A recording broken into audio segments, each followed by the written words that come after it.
भज मन मेरे एको नाम भज मन मेरे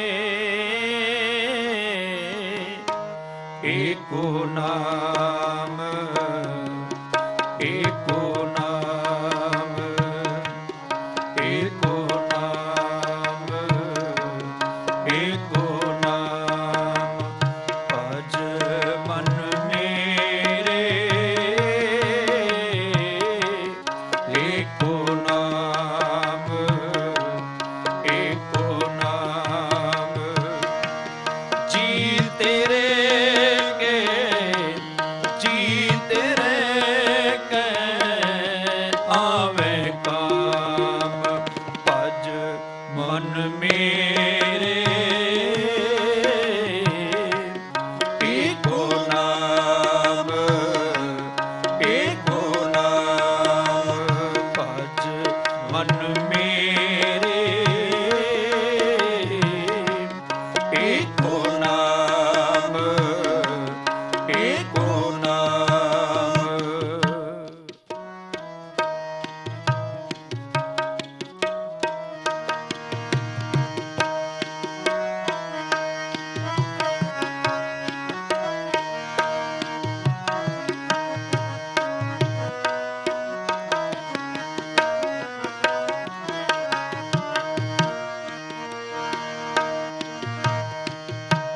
हर सिमरत तेरी जाए बलाए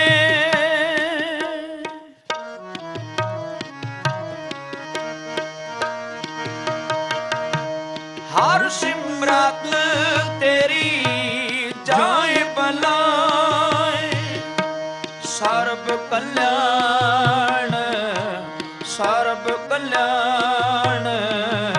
वसै मन आए सर्ब कल्याण वसै मन आए भज मन मेरे एको नाम भज मन मेरे एको नाम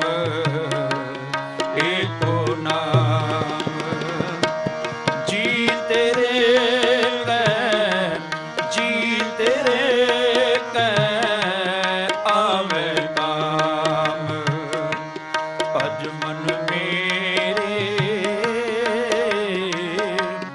एको नाम एको नाम एको नाम एको नाम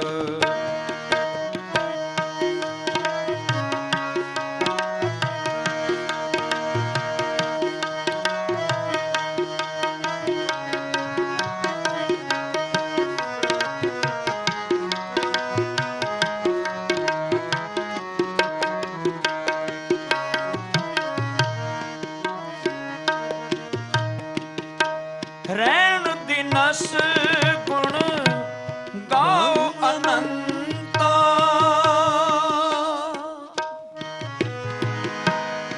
हमरा ठाकुर सबते ऊंचा रैण दिनस तिस गाओ रे हमरा ठाकुर सबते ऊंचा रैण दिनस तिस गाओ रे रैण दिनस तिस गाओ रे दिन भी गाओ रैणी गाओ गाओ सास सास रस नारी गाओ सास सास रस नारी रैण दिनस गुण गाओ अनंता गुरपुरे का निर्मल मन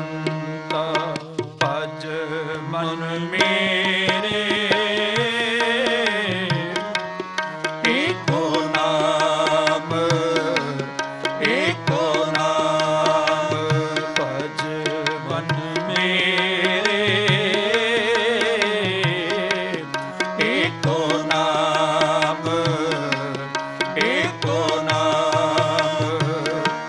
जी तेरे कै, जी तेरे कै आवे काम, भज मन मेरे। एको नाम, एको नाम।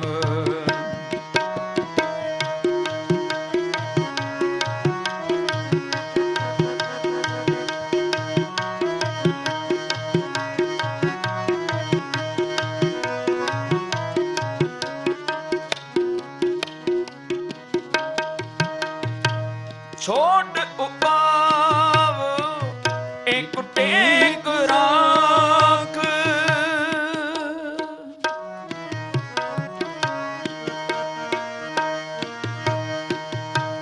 छोट उपाव एक टेक राख। महापदारथ, महापदारथ अमृत रस चाख। बिखम सागर तेई जन तरे, बिखम सागर तेई जन तरे। नानक जाको, नानक जाको नदर करे। भज मन मेरे। एको नाम, एको नाम, एको नाम, एको नाम। भज मन मेरे। एको नाम, एको नाम, एको नाम। वाहिगुरु, वाहिगुरु, वाहिगुरु, वाहिगुरु, वाहिगुरु, वाहिगुरु, वाहिगुरु। धन वाहिगुरु, वाहिगुरु, वाहिगुरु, वाहिगुरु। धन वाहिगुरु, वाहिगुरु, वाहिगुरु, वाहिगुरु। धन वाहिगुरु। भज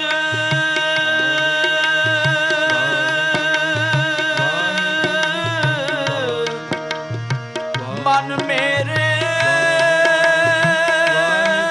मन मेरे, मेरे मन मेरे, मेरे, मेरे। भज मन मेरे। एको नाम, एको नाम, एको नाम, एको नाम, एको नाम, एको नाम। जी तेरे के आवे काम। ਵਿਚਾਰ ਦੀ ਆਰੰਭਤਾ ਤੋਂ ਪਹਿਲਾਂ ਇੱਕ ਵਾਰੀ ਮਨ ਬਿਰਤੀਆਂ ਜ਼ਰੂਰ ਇਕਾਗਰ ਕਰ ਲਈਏ। ਰਸਨਾ ਦੀ ਪਵਿੱਤਰਤਾ ਵਾਸਤੇ, ਮਨ ਦੀ ਇਕਾਗਰਤਾ ਵਾਸਤੇ ਇੱਕ ਵਾਰੀ ਕਰੋ ਕਿਰਪਾ, ਦਿਓ ਅਸੀਸ ਤੇ ਆਖੋ ਜੀ ਸਤਨਾਮ ਸ੍ਰੀ ਵਾਹਿਗੁਰੂ ਸਾਹਿਬ ਜੀ। ਫਿਰ ਬਖਸ਼ਿਸ਼ ਕਰੋ ਤੇ ਆਖੋ ਜੀ ਸਤਨਾਮ ਸ੍ਰੀ ਵਾਹਿਗੁਰੂ ਸਾਹਿਬ ਜੀ। ਇਸ ਵੀਕ, ਇਸ ਹਫ਼ਤੇ ਜੋ ਆਪਾਂ ਨੇ ਦਿਹਾੜੇ ਕੁਝ ਮਨਾਏ ਨੇ, ਉਹਨਾਂ ਦਾ ਮੈਂ ਜ਼ਿਕਰ ਕਰਦਿਆਂ।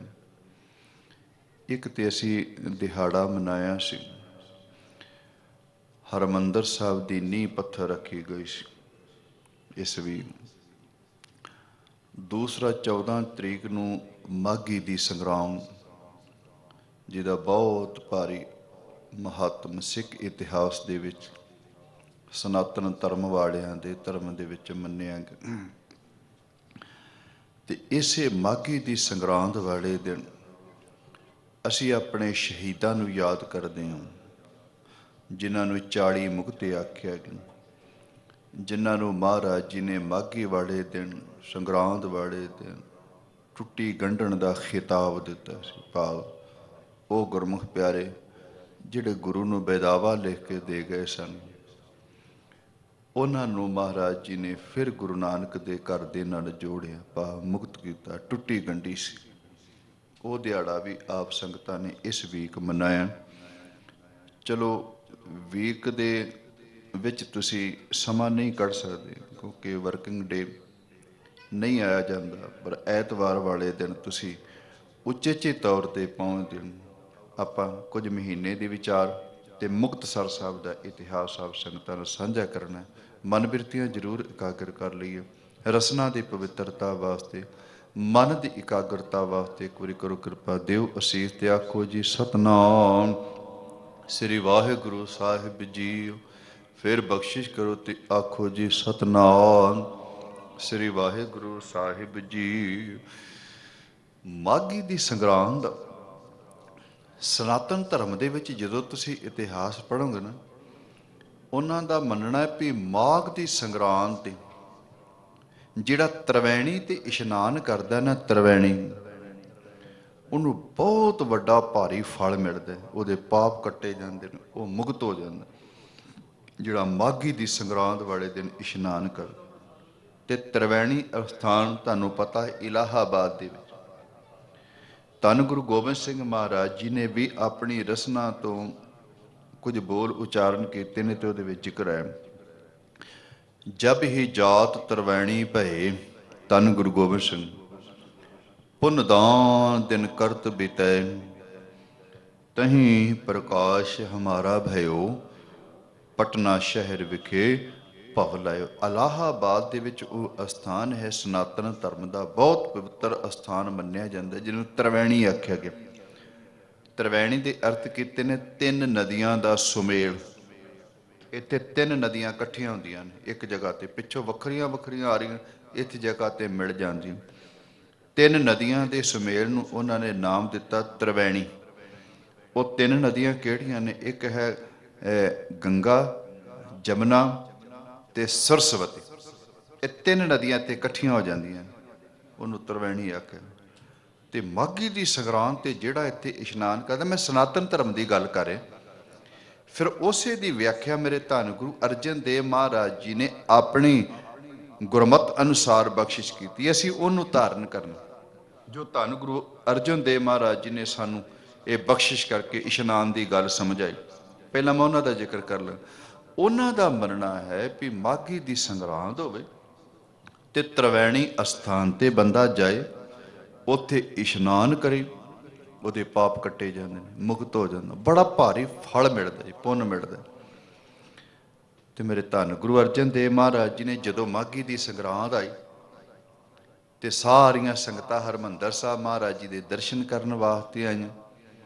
ਤੇ ਸਿੱਖਾਂ ਨੇ ਕੋਈ ਸਵਾਲ ਕੀਤਾ, ਮਹਾਰਾਜ ਮਾਘੀ ਦੀ ਸੰਗਰਾਂਦ ਤੇ ਲੋਕ ਭੱਜੇ ਜਾਂਦੇ ਨੇ ਤ੍ਰਿਵੈਣੀ ਇਸ਼ਨਾਨ ਕਰਨ ਵਾਸਤੇ, ਬੜਾ ਪੁੰਨ ਮੰਨਿਆ ਗਿਆ, ਬੜਾ ਭਾਰੀ ਫਲ ਮੰਨਿਆ ਗਿਆ, ਕਿ ਅਸੀਂ ਵੀ ਉੱਥੇ ਜਾ ਕੇ ਇਸ਼ਨਾਨ ਕਰੀਏ? ਤੇ ਮੇਰੇ ਧੰਨ ਗੁਰੂ ਅਰਜਨ ਦੇਵ ਮਹਾਰਾਜ ਜੀ ਨੇ ਕਹਿ ਦਿੱਤਾ ਸੀ, ਨਹੀਂ, ਸਾਨੂੰ ਉੱਥੇ ਜਾਣ ਦੀ ਲੋੜ ਨਹੀਂ।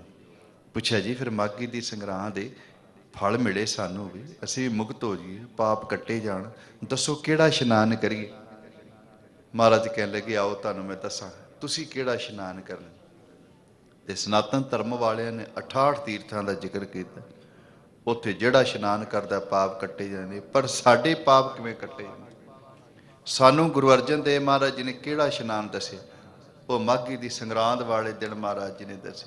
ਤੇ ਜਿਹੜੇ 12 ਮਹੀਨਿਆਂ ਦੀ ਤੁਸੀਂ ਵਿਆਖਿਆ, ਹਰ ਇੱਕ ਮਹੀਨੇ ਹਰੇਕ ਗੁਰਦੁਆਰਿਆਂ ਨੇ, ਭਾਵੇਂ ਇੰਡੀਆ ਹੋਵੇ, ਇੰਗਲੈਂਡ ਹੋਵੇ, ਕੈਨੇਡਾ ਹੋਵੇ, ਆਸਟ੍ਰੇਲੀਆ, ਅਮਰੀਕਾ, ਜਿੱਥੇ ਜਿੱਥੇ ਵੀ ਗੁਰਦੁਆਰੇ ਤੁਸੀਂ ਜਾਂਦੇ ਹੋ, ਸੰਗਤਾਂ ਜਾਂਦੀਆਂ, ਗੁਰੂ ਨਾਨਕ ਨਾਮ ਲੇਵਾ, ਹਰੇਕ ਸੰਗਰਾਂਦ ਵਾਲੇ ਦਿਨ ਗੁਰੂ ਗ੍ਰੰਥ ਸਾਹਿਬ ਮਹਾਰਾਜ ਜੀ ਦੀ ਬਾਣੀ 12 ਮਾਹ ਦੀ ਜਿਹੜੀ ਉਚਾਰਨ ਕੀਤੀ ਗੁਰੂ ਅਰਜਨ ਦੇਵ ਮਹਾਰਾਜ ਜੀ ਨੇ, ਉਸ ਮਹੀਨੇ ਦੀ ਵਿਚਾਰ ਤੁਸੀਂ ਸਰਵਣ ਕਰ।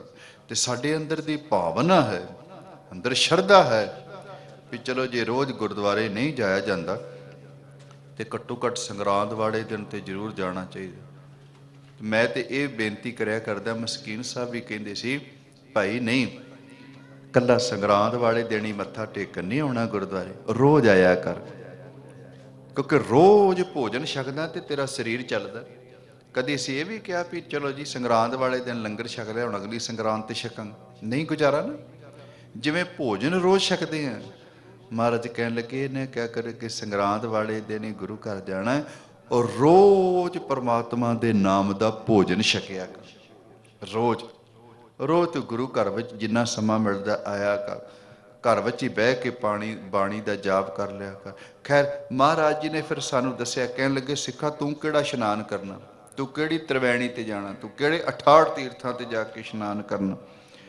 ਉਹ ਹਜ਼ੂਰ ਨੇ ਮਾਘ ਦੇ ਮਹੀਨੇ ਦੀ ਪਹਿਲੀ ਪੰਕਤੀ ਵਿੱਚ ਜ਼ਿਕਰ ਕੀਤਾ ਸੀ, ਮਾਘ ਮਜਨ ਸੰਗ ਸਾਧੂਆਂ ਧੂੜੀ ਕਰ ਇਸ਼ਨਾਨ। ਕਹਿਣ ਲੱਗੇ ਆ ਤੈਨੂੰ ਦਸੀਏ ਪਤਾ ਕਿੱਥੇ ਇਸ਼ਨਾਨ ਕਰਨਾ, ਮਾਘ ਦੀ ਸੰਗਰਾਂਦ। ਕਿਹੜਾ ਇਸ਼ਨਾਨ? ਇੱਕ ਇਸ਼ਨਾਨ ਅਸੀਂ ਘਰ ਵਿੱਚ ਕਰਕੇ ਆਏ ਪਾਣੀ ਦੇ ਨਾਲ, ਜਿਹੜੇ ਸਾਡੇ ਤਨ ਦੀ ਪਵਿੱਤਰਤਾ ਹੈ, ਤਨ ਸਾਫ਼ ਹੋ ਕੇ ਇਸ਼ਨਾਨ ਕੀਤਾ। ਹੁਣ ਮਨ ਦੀ ਪਵਿੱਤਰਤਾ ਕਰਨੀ, ਮਨ ਦਾ ਇਸ਼ਨਾਨ ਕਿੱਥੇ ਕਰਨਾ? ਜਿੱਥੇ ਪਾਪ ਕੱਟੇ ਜਾਣੇ, ਜਿੱਥੇ ਭਾਰੀ ਫਲ ਮਿਲਦਾ ਸਾਨੂੰ। ਉਹ ਧੰਨ ਗੁਰੂ ਅਰਜਨ ਦੇਵ ਮਹਾਰਾਜ ਜੀ ਕਹਿੰਦੇ ਨੇ ਜੇ ਕੋਈ ਬੰਦਗੀ ਕਰਨ ਵਾਲਾ ਮਿਲ ਜਾਏ, ਸੰਗ ਸਾਧੂਆਂ, ਗੁਰੂ ਦੀ ਸੰਗਤ, ਨਾਮ ਜਪਣ ਵਾਲਿਆਂ ਦੀ ਸੰਗਤ, ਗੁਰਮੁਖਾਂ ਦੀ ਸੰਗਤ, ਗੁਰਸਿੱਖਾਂ ਦੀ ਸੰਗਤ। ਜਿਵੇਂ ਤੁਸੀਂ ਸੰਗਤ ਵਿੱਚ ਬੈਠੇ ਹੋ ਨਾ, ਇਹ ਤੁਹਾਡੇ ਵਾਸਤੇ ਮਹਾਰਾਜ ਜੀ ਨੇ ਸ਼ਬਦ ਵਰਤਿਆ, ਗੁਰਸਿੱਖਾਂ ਕੀ ਹਰ ਧੂੜ ਦੇ ਹਮ ਪਾਪੀ ਭੀ ਗਤ ਪਾਏ। ਇਹ ਗੁਰਮੁਖਾਂ ਦੀ ਸੰਗਤ, ਗੁਰੂ ਦੀ ਗੋਦ ਵਿੱਚ ਜਿਹੜੇ ਗੁਰਮੁਖ ਪਿਆਰੇ ਰੋਜ਼ ਤੁਸੀਂ ਸੰਗਤ ਕਰਦੇ ਹੋ, ਮਹਾਰਾਜ ਕਹਿਣ ਲੱਗੇ ਜਿਹੜੇ ਰੋਜ਼ ਗੁਰੂ ਦੀ ਸੰਗਤ ਕਰਦੇ ਨੇ ਉਹਨਾਂ ਦੀ ਸੰਗਤ ਤੂੰ ਹੀ ਕਰਿਆ ਕਰ। ਜਦੋਂ ਨਾਮ ਜਪਣ ਵਾਲਿਆਂ ਦੀ ਸੰਗਤ ਕਰੇਗਾ, ਗੁਰੂ ਦੀ ਸੰਗਤ ਕਰੇਗਾ, ਉਹ ਨਾਮ ਜਪਦੇ ਨੇ। ਤੇ ਹੁਣ ਆਪਾਂ ਗੁਰੂ ਦੀ ਸੰਗਤ ਵਿੱਚ ਬੈਠੇ ਆ, ਇੱਥੇ ਆਪਾਂ ਗੀਤ ਗਾ ਰਹੇ ਹਾਂ। ਕਿਹਦੇ ਗੀਤ ਗਾ ਰਹੇ ਆ? ਪਰਮਾਤਮਾ ਦੇ। ਕਿਹਦੇ ਗੀਤ ਗਾ ਰਹੇ ਆ? ਗੁਰੂ ਦੀ ਵਡਿਆਈ ਕਰ ਰਹੇ ਆ। ਮਹਾਰਾਜ ਕਹਿਣ ਲੱਗੇ ਜਿਹੜੇ ਗੁਰੂ ਦੀ ਵਡਿਆਈ ਕਰਦੇ ਨੇ, ਜਿਹੜੇ ਰੋਜ਼ ਗੁਰੂ ਦਾ ਜਸ ਕਰਦੇ ਨੇ, ਗੁਰੂ ਦੀ ਸੰਗਤ ਕਰਦੇ ਨੇ, ਉਹਨਾਂ ਦੇ ਵਿੱਚ ਆਣ ਕੇ ਤੂੰ ਵੀ ਬੈਠਿਆ ਕਰ। ਗੁਰੂ ਦੀ ਸੰਗਤ ਵਿੱਚ ਬੈਠਣਾ, ਗੁਰਮੁਖਾਂ ਦੀ ਸੰਗਤ ਕਰਨੀ, ਇਹ ਤੇਰੇ ਅੰਦਰ ਦਾ ਇਸ਼ਨਾਨ। ਵੈਸੇ ਤੇ ਵੇਖਿਆ ਜਾਏ ਨਾ, ਜਪਜੀ ਸਾਹਿਬ ਦਾ ਪਾਠ ਹਰ ਇੱਕ ਗੁਰਸਿੱਖ ਕਰਦਾ ਹੈ ਤੇ ਕਰਨਾ ਵੀ ਚਾਹੀਦਾ, ਬੱਚਿਆਂ ਨੂੰ ਵੀ ਲਾਉਣਾ ਚਾਹੀਦਾ। ਜਪਜੀ ਸਾਹਿਬ ਦੀ ਆਰੰਭਤਾ ਹੀ ਇੱਥੋਂ ਮਹਾਰਾਜ ਜੀ ਨੇ ਕੀਤੀ ਵੀ ਸਾਡਾ ਅੰਦਰ ਕਿਵੇਂ ਧੋਤਾ ਜਾਏ, ਸਾਡੇ ਪਾਪ ਕਿਵੇਂ ਕੱਟੇ ਜਾਣ, ਸਾਨੂੰ ਭਾਰੀ ਪੁੰਨ ਫਲ ਕਿਵੇਂ ਮਿਲੇ। ਤੇ ਮਹਾਰਾਜ ਕਹਿਣ ਲੱਗੇ ਸੋਚ ਦੇ ਨਾਲ ਅੰਦਰ ਨੂੰ ਸੁਚਮਤਾ ਕਰ। ਅੰਦਰ ਤੁਸੀਂ ਕਹੋਗੇ ਅੰਦਰ ਦੀ ਕਿਹੜੀ ਸੁਚਮਤਾ ਹੈ, ਅੰਦਰ ਕਿਹੜੀ ਮੈਲ ਹੈ? ਅੰਦਰ ਸਾਡੇ ਮੈਲ ਜੇ ਵਕਾਰਾਂ ਦੀ, ਅੰਦਰ ਮੈਲ ਜੇ ਨਿੰਦਿਆ ਚੁਗਲੀ ਦੀ, ਅੰਦਰ ਮੈਲ ਹੈ ਵੈਰ ਭਾਵਨਾ ਦੀ। ਇਹ ਸਾਰੀ ਅੰਦਰ ਸਾਡੇ ਅੰਦਰ ਮੈਲ ਜਮਾ ਹੋ ਗਈ, ਜਿਹਨੂੰ ਅੰਦਰ ਨੂੰ ਧੋਣਾ, ਜਿਹੜੀ ਸੁਚਮਤਾ ਅਸੀਂ ਕਰਨੀ, ਜਿਹਦਾ ਕਰਕੇ ਇਸ਼ਨਾਨ ਕਰਕੇ ਸਾਡੇ ਪਾਪ ਕੱਟੇ ਜਾਣ। ਤੇ ਗੁਰੂ ਨਾਨਕ ਦੇਵ ਮਹਾਰਾਜ ਜੀ ਨੇ ਜਪਜੀ ਸਾਹਿਬ ਦੀ ਆਰੰਭਤਾ ਹੀ ਇੱਥੋਂ ਕੀਤੀ ਸੀ, ਸੋਚੈ ਸੋਚ ਨਾ ਹੋਵਈ ਜੇ ਸੋਚੀ ਲਖਵਾ। ਸੋਚੇ ਦੇ ਅਰਥ ਨੇ ਸੋਚ ਇਸ਼ਨਾਨ ਕਰਨਾ। ਜਿਵੇਂ ਤੁਸੀਂ ਹਿੰਦੀ ਦੇ ਵਿੱਚ ਇੱਕ ਸ਼ਬਦ ਪੜ੍ਹਦੇ ਹੋ ਸੋਚ ਚਾਲਿਆ, ਆਲਿਆ ਦਾ ਅਰਥ ਹੁੰਦਾ ਘਰ। ਜਿਵੇਂ ਆਪਾਂ ਸ਼ਬਦ ਵਰਤੇ ਦੇਵ ਆਲਿਆ, ਦੇਵ ਦੇ ਅਰਥ ਨੇ ਦੇਵਤਾ, ਆਲਿਆ ਦੇ ਅਰਥ ਨੇ ਦੇਵਤਿਆਂ ਦਾ ਘਰ, ਜਿੱਥੇ ਦੇਵਤੇ ਭਗਤੀ ਕਰਦੇ, ਉਹਨੂੰ ਦੇਵ ਆਲਿਆ ਆਖਿਆ ਜਾਂਦਾ, ਮੰਦਿਰ ਕਹਿ ਲਈਏ।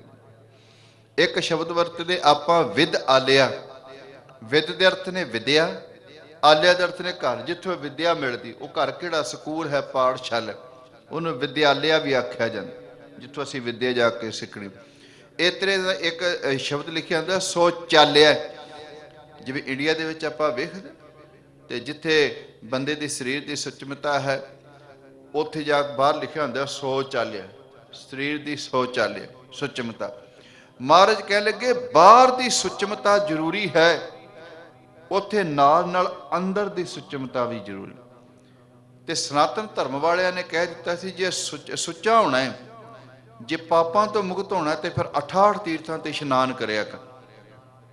ਪਰ ਧੰਨ ਗੁਰੂ ਅਰਜਨ ਦੇਵ ਮਹਾਰਾਜ ਜੀ ਤੇ ਗੁਰੂ ਨਾਨਕ ਦੇਵ ਮਹਾਰਾਜ ਜੀ ਨੇ ਇਸ ਗੱਲ ਨੂੰ ਪ੍ਰਵਾਨ ਨਹੀਂ ਕੀਤਾ, ਐਕਸੈਪਟ ਨਹੀਂ ਕੀਤਾ। ਕਹਿਣ ਲੱਗੇ ਨਹੀਂ, ਤੀਰਥਾਂ ਤੇ ਨਹਾਉਣ ਦੇ ਨਾਲ ਕੇਵਲ ਤਨ ਦੀ ਸੁਚਮਤਾ ਹੁੰਦੀ, ਭਾਵ ਤਨ ਸੁੱਚਾ ਹੁੰਦਾ, ਤਨ ਦਾ ਇਸ਼ਨਾਨ ਹੁੰਦਾ। ਮਨ ਦਾ ਇਸ਼ਨਾਨ ਜਿਹੜਾ ਹੈ ਨਾ, ਉਹ ਬਾਹਰਲੇ ਪਾਣੀ ਨਾਲ ਨਹੀਂ ਹੋਣਾ, ਉਹ ਬਾਣੀ ਨਾਲ ਹੋਣਾ। ਸੋਚੈ ਸੋਚ ਨਾ ਹੋਵੇ, ਲੱਖਾਂ ਵਾਰੀ ਇਸ਼ਨਾਨ ਕਰੀ ਜਾ, ਲੱਖਾਂ ਵਾਰੀ ਤਰਵੈਣੀ ਤੇ ਇਸ਼ਨਾਨ ਕਰ, ਰੋਜ਼ ਇਸ਼ਨਾਨ ਕਰ। ਪਰ ਕਹਿਣ ਲੱਗੇ ਅੰਦਰ ਦੀ ਸੁੱਚ ਪਾਣੀ ਨਾਲ ਨਹੀਂ ਹੋਣੀ। ਸੋਚੈ ਸੋਚ ਨਾ ਹੋਵੇ, ਜੇ ਸੋਚੀ ਲੱਖ ਵਾਰ, ਜੇ ਲੱਖਾਂ ਵਾਰੀ ਵੀ ਜਾ ਕੇ ਇਸ਼ਨਾਨ ਕਰ। ਤੇ ਪੁੱਛਿਆ ਮਹਾਰਾਜ ਜੀ ਫਿਰ ਅੰਦਰ ਦੀ ਸੁਚਮਤਾ ਕਿਵੇਂ? ਮਹਾਰਾਜ ਜੀ ਕਹਿਣ ਲੱਗੇ ਲੋਕ ਬਾਹਰਲੇ ਤੀਰਥਾਂ ਤੇ ਭਜਦੇ ਨੇ, ਜੇ ਅੰਦਰ ਦੀ ਸੱਚਮਤਾ ਕਰਨੀ ਤੇ ਆ ਤੈਨੂੰ ਦੱਸਾਂ। ਪੁੱਛੇ ਜੀ ਕਿਵੇਂ? ਉਹ ਵੀ ਜਪਜੀ ਸਾਹਿਬ ਦੀ ਬਾਣੀ ਵਿੱਚ ਮਹਾਰਾਜ ਜੀ ਨੇ ਜ਼ਿਕਰ ਕੀਤਾ, ਭਰੀਏ ਹੱਥ ਪੈਰ ਤਨ ਦੇ, ਪਾਣੀ ਧੋਤੇ ਉਤਰ ਸਿੱਖੇ, ਮੂਤ ਪਲੀਤੀ ਕੱਪੜ ਹੋਏ, ਦੇ ਸਾਬੂਣ ਲਈਏ ਉਹ ਧੋਏ, ਭਰੀਏ ਮਤ ਪਾਪਾਂ ਕੇ ਸੰਗ, ਉਹ ਧੋਪੈ ਨਾਵੇਂ ਕੀਰਾ। ਮਹਾਰਾਜ ਜੀ ਨੇ ਇਹ ਨਹੀਂ ਕਿਹਾ ਵੀ ਜੇ ਅੰਦਰ ਮਤ ਪਾਪਾਂ ਨਾਲ ਭਰ ਗਈ, ਮਨ ਪਾਪਾਂ ਨਾਲ ਭਰ ਗਿਆ ਤੇ ਤੂੰ ਵੀ ਤੀਰਥਾਂ ਇਸ਼ਨਾਨ ਕਰ। ਕਹਿਣ ਲੱਗੇ ਨਹੀਂ, ਉਹ ਧੋਪੇ ਨਾਵੇਂ ਕੇ ਰੰਗ। ਨਾਵੇਂ ਦੇ ਅਰਥ ਨੇ ਪਰਮਾਤਮਾ ਦਾ ਨਾਮ, ਰੰਗ ਦੇ ਅਰਥ ਨੇ ਪ੍ਰੇਮ। ਪਰਮਾਤਮਾ ਦੇ ਨਾਮ ਨੂੰ ਪ੍ਰੇਮ ਕਰ, ਗੁਰੂ ਦੀ ਬਾਣੀ ਨੂੰ ਪ੍ਰੇਮ ਕਰ। ਪਾਣੀ ਦੇ ਨਾਲ ਤਨ ਧੋਤਾ ਜਾਣਾ, ਬਾਣੀ ਦੇ ਨਾਲ ਮਨ ਧੋਤਾ ਜਾਣਾ। ਅੱਜ ਜਦੋਂ ਅਸੀਂ ਗੁਰੂ ਦੀ ਗੋਦ ਵਿੱਚ ਆਣ ਕੇ ਬਾਣੀ ਪੜ੍ਹਦੇ ਹਾਂ, ਸੁਣਦੇ ਹਾਂ, ਇਹਦੇ ਨਾਲ ਸਾਡਾ ਅੰਦਰ ਦੇ ਪਾਪ ਜਿਹੜੇ ਨੇ ਕੱਟੇ ਜਾਂਦੇ, ਅੰਦਰ ਦਾ ਮਨ ਸਾਫ਼ ਹੁੰਦਾ ਹੈ। ਜਿਸ ਮਨ ਦਾ ਜ਼ਿਕਰ ਕੀਤਾ ਸੀ ਗੁਰੂ ਅਮਰਦਾਸ ਮਹਾਰਾਜ ਜੀ ਨੇ, ਜਨਮ ਜਨਮ ਕੀ ਇਸ ਮਨ ਕੋ ਮਲ ਲਾਗੀ, ਕਾਲਾ ਹੋਆ ਸਿਆ, ਖਨੜੀ ਧੋਤੀ ਉਜਲੀ ਨਾ ਹੋਵੇ, ਜੇ 100 ਧੋਵਣ ਪਾਹ। ਇਹ ਕਿਹੜਾ ਇਸ਼ਨਾਨ ਕਰਨਾ ਹੈ? ਧੰਨ ਗੁਰੂ ਨਾਨਕ ਦੇਵ ਮਹਾਰਾਜ ਜੀ ਨੇ ਜਦੋਂ 6ਵੀਂ ਪੌੜੀ ਉਚਾਰਨ ਕੀਤੀ ਨਾ, ਕਿਉਂਕਿ ਮੈਂ ਅੱਜ ਦੇ ਮਹੀਨੇ ਦੀ ਵਿਚਾਰ ਕਰ ਰਿਹਾ, ਮਾਘ ਮਜਨ ਸੰਗ ਸਾਧੂਆਂ ਧੂੜੀ ਕਰ ਇਸ਼ਨਾਨ। ਜਿਹੜੇ ਸਨਾਤਨ ਧਰਮ ਦੇ ਲੋਕ ਨੇ ਉਹ ਕਹਿੰਦੇ ਨੇ 68 ਤੀਰਥਾਂ ਤੇ ਇਸ਼ਨਾਨ ਕਰੋ, ਪਾਪ ਧੋਤੇ ਜਾਣੇ ਨੇ, ਮਾਘੀ ਦਾ ਦਿਨ ਹੈ। ਪਰ ਗੁਰੂ ਅਰਜਨ ਦੇਵ ਮਹਾਰਾਜ ਜੀ ਕਹਿਣ ਲੱਗੇ ਨਹੀਂ, ਤੂੰ ਤੀਰਥਾਂ ਤੇ ਨਹੀਂ, ਤੂੰ ਗੁਰੂ ਦੇ ਤੀਰਥ ਤੇ ਆ, ਗੁਰੂ ਦਾ ਨਾਮ ਜਪਿਆ ਕਰ, ਪਰਮਾਤਮਾ ਦਾ ਨਾਮ ਜਪਿਆ ਕਰ, ਦੇ ਅੰਦਰ ਨੂੰ ਧੋਣਾ। ਤੇ ਤੀਰਥਾਂ ਦਾ ਜ਼ਿਕਰ ਬਾਣੀ ਵਿੱਚ ਆਇਆ ਹੈ। ਗੁਰੂ ਨਾਨਕ ਦੇਵ ਮਹਾਰਾਜ ਜੀ ਨੇ ਜਦੋਂ 6ਵੀਂ ਪੌੜੀ ਉਚਾਰਨ ਕੀਤੀ ਨਾ ਜਪਜੀ ਸਾਹਿਬ ਦੀ, ਉਹਦੇ ਵਿੱਚ ਵੀ ਜ਼ਿਕਰ ਕਰ ਦਿੱਤਾ, ਤੀਰਥ ਨਾਵਾਂ ਜੇ ਤਿਸ ਭਾਵਾਂ, ਵਿਣ ਭਾਣੇ ਕੇ ਨਾਏ ਕਰੀ। ਗੁਰੂ ਨਾਨਕ ਦੇਵ ਮਹਾਰਾਜ ਜੀ ਪਰਮਾਤਮਾ ਨੂੰ ਕਹਿੰਦੇ ਨੇ, ਹੇ ਪਰਮਾਤਮਾ ਜੀ, ਰੱਬ ਜੀ, ਲੋਕ 68 ਤੀਰਥਾਂ ਨੂੰ ਭੱਜੇ ਜਾਂਦੇ ਨੇ, ਕੋਈ ਕਿਸੇ ਤੀਰਥਾਂ ਤੇ ਜਾਂਦਾ ਹੈ, ਕੋਈ ਕਿਸੇ ਤੀਰਥਾਂ ਤੇ ਜਾਂਦਾ ਹੈ। ਕਹਿਣ ਲੱਗੇ ਜੇ ਤੈਨੂੰ ਮੇਰਾ ਇਸ਼ਨਾਨ ਕਰਨਾ ਤੀਰਥਾਂ ਤੇ ਚੰਗਾ ਲੱਗਦਾ ਹੈ ਤੇ ਮੈਂ ਵੀ ਤੀਰਥਾਂ ਤੇ ਇਸ਼ਨਾਨ ਕਰਾਂਗਾ, ਜੇ ਮੇਰਾ ਇਸ਼ਨਾਨ ਕਰਨਾ ਤੀਰਥਾਂ ਤੇ ਨਹੀਂ ਚੰਗਾ ਲੱਗਦਾ ਤਾਂ ਮੈਂ ਨਹੀਂ ਕਰਾਂਗਾ, ਮੈਂ ਉਹ ਕੰਮ ਕਰਾਂਗਾ। हे ਪ੍ਰਮਾਤਮਾ ਜੀ, ਜਿਹਦੇ ਨਾਲ ਤੂੰ ਖੁਸ਼ ਹੋ ਜਾਏ, ਜਿਹਦੇ ਨਾਲ ਤੇਰੀ ਮੇਰੇ ਤੇ ਕਿਰਪਾ ਹੋ ਜਾਏ। ਮਹਾਰਾਜ ਕਹਿਣ ਲੱਗੇ ਜੇ ਤੈਨੂੰ ਚੰਗਾ ਲੱਗਦਾ ਤੇ ਨਹਾਵਾਂਗਾ ਤੀਰਥਾਂ ਦੇ, ਜੇ ਨਹੀਂ ਚੰਗਾ ਲੱਗਦਾ ਤੇ ਮੈਂ ਨਾਮ ਦੇ ਤੀਰਥ ਵਿੱਚ ਇਸ਼ਨਾਨ ਕਰਾਂ। ਤੀਰਥ ਨਾਵਾਂ ਜੇ ਤਿਸ ਭਾਵੇਂ, ਵਿਣ ਭਾਣੇ ਕੇ ਨਾਏ ਕਰੀ, ਜੇ ਤੀ ਸਿਸ਼ਟ ਉਪਾਈ ਵੇਖਵਣ ਕਰਮਾ ਕੇ ਮਿਲੇ ਲੈ। ਤੇਰੀ ਬਖਸ਼ਿਸ਼ ਤੋਂ ਬਿਨਾਂ ਸਮਝ ਨਹੀਂ ਆਉਂਦੀ। ਹੁਣ ਹੋਰ ਵੇਖੋ ਗੁਰਮੁਖੋ, ਕਬੀਰ ਸਾਹਿਬ ਨੇ ਜੋ ਆਪਣੀ ਰਸਨਾ ਤੋਂ ਬਾਣੀ ਉਚਾਰਨ ਕੀਤੀ ਤੇ ਬਨਾਰਸ ਵਿੱਚ ਰਹਿਣ ਵਾਲੇ, ਤੇ ਉਹਨਾਂ ਨੇ ਬਨਾਰਸ ਦੇ ਲੋਕਾਂ ਨੂੰ ਕਿਹਾ, ਕਿਉਂਕਿ ਉੱਥੋਂ ਵੀ ਲੋਕ ਭੱਜੇ ਜਾਂਦੇ ਸਨ 68 ਤੀਰਥਾਂ ਤੇ ਇਸ਼ਨਾਨ ਕਰਨ ਵਾਸਤੇ।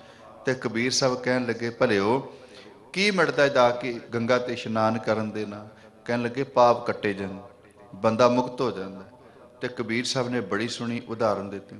ਇੱਕ ਪੰਡਤ ਨੂੰ ਕੋਈ ਸੱਜਣ ਨੂੰ ਬਾਂਹ ਫੜ ਕੇ ਨਾ ਤੇ ਕਬੀਰ ਸਾਹਿਬ ਗੰਗਾ ਤੇ ਲੈ ਕੇ, ਕਹਿਣ ਲੱਗੇ ਗੰਗਾ ਦੇ ਵਿੱਚ ਕੋਈ ਨਜ਼ਰ ਆ ਰਿਹਾ? ਕਹਿਣ ਲੱਗੇ ਨਜ਼ਰ ਆ। ਪੁੱਛਿਆ ਕੀ? ਕਹਿਣ ਲੱਗੇ ਡੱਡੂ ਨੇ। ਤੇ ਕਬੀਰ ਸਾਹਿਬ ਕਹਿਣ ਲੱਗੇ ਇਸ ਡੱਡੂ ਨੂੰ ਕਿੰਨਾ ਚਿਰ ਹੋ ਗਿਆ ਗੰਗਾ ਵਿੱਚ ਨਹਾਉਂਦੇ ਆ? ਕਹਿਣ ਲੱਗੇ ਤੇ ਰਹਿੰਦੇ ਪਾਣੀ ਵਿੱਚ, ਇਹ ਵੀ ਪਾਣੀ ਵਿੱਚ ਨੇ, ਇਹਨਾਂ ਦੇ ਵੱਡੇ ਵਡੇਰੇ ਨੇ, ਮੁਦਤਾਂ ਹੋ ਗਈਆਂ ਪਾਣੀ ਵਿੱਚ।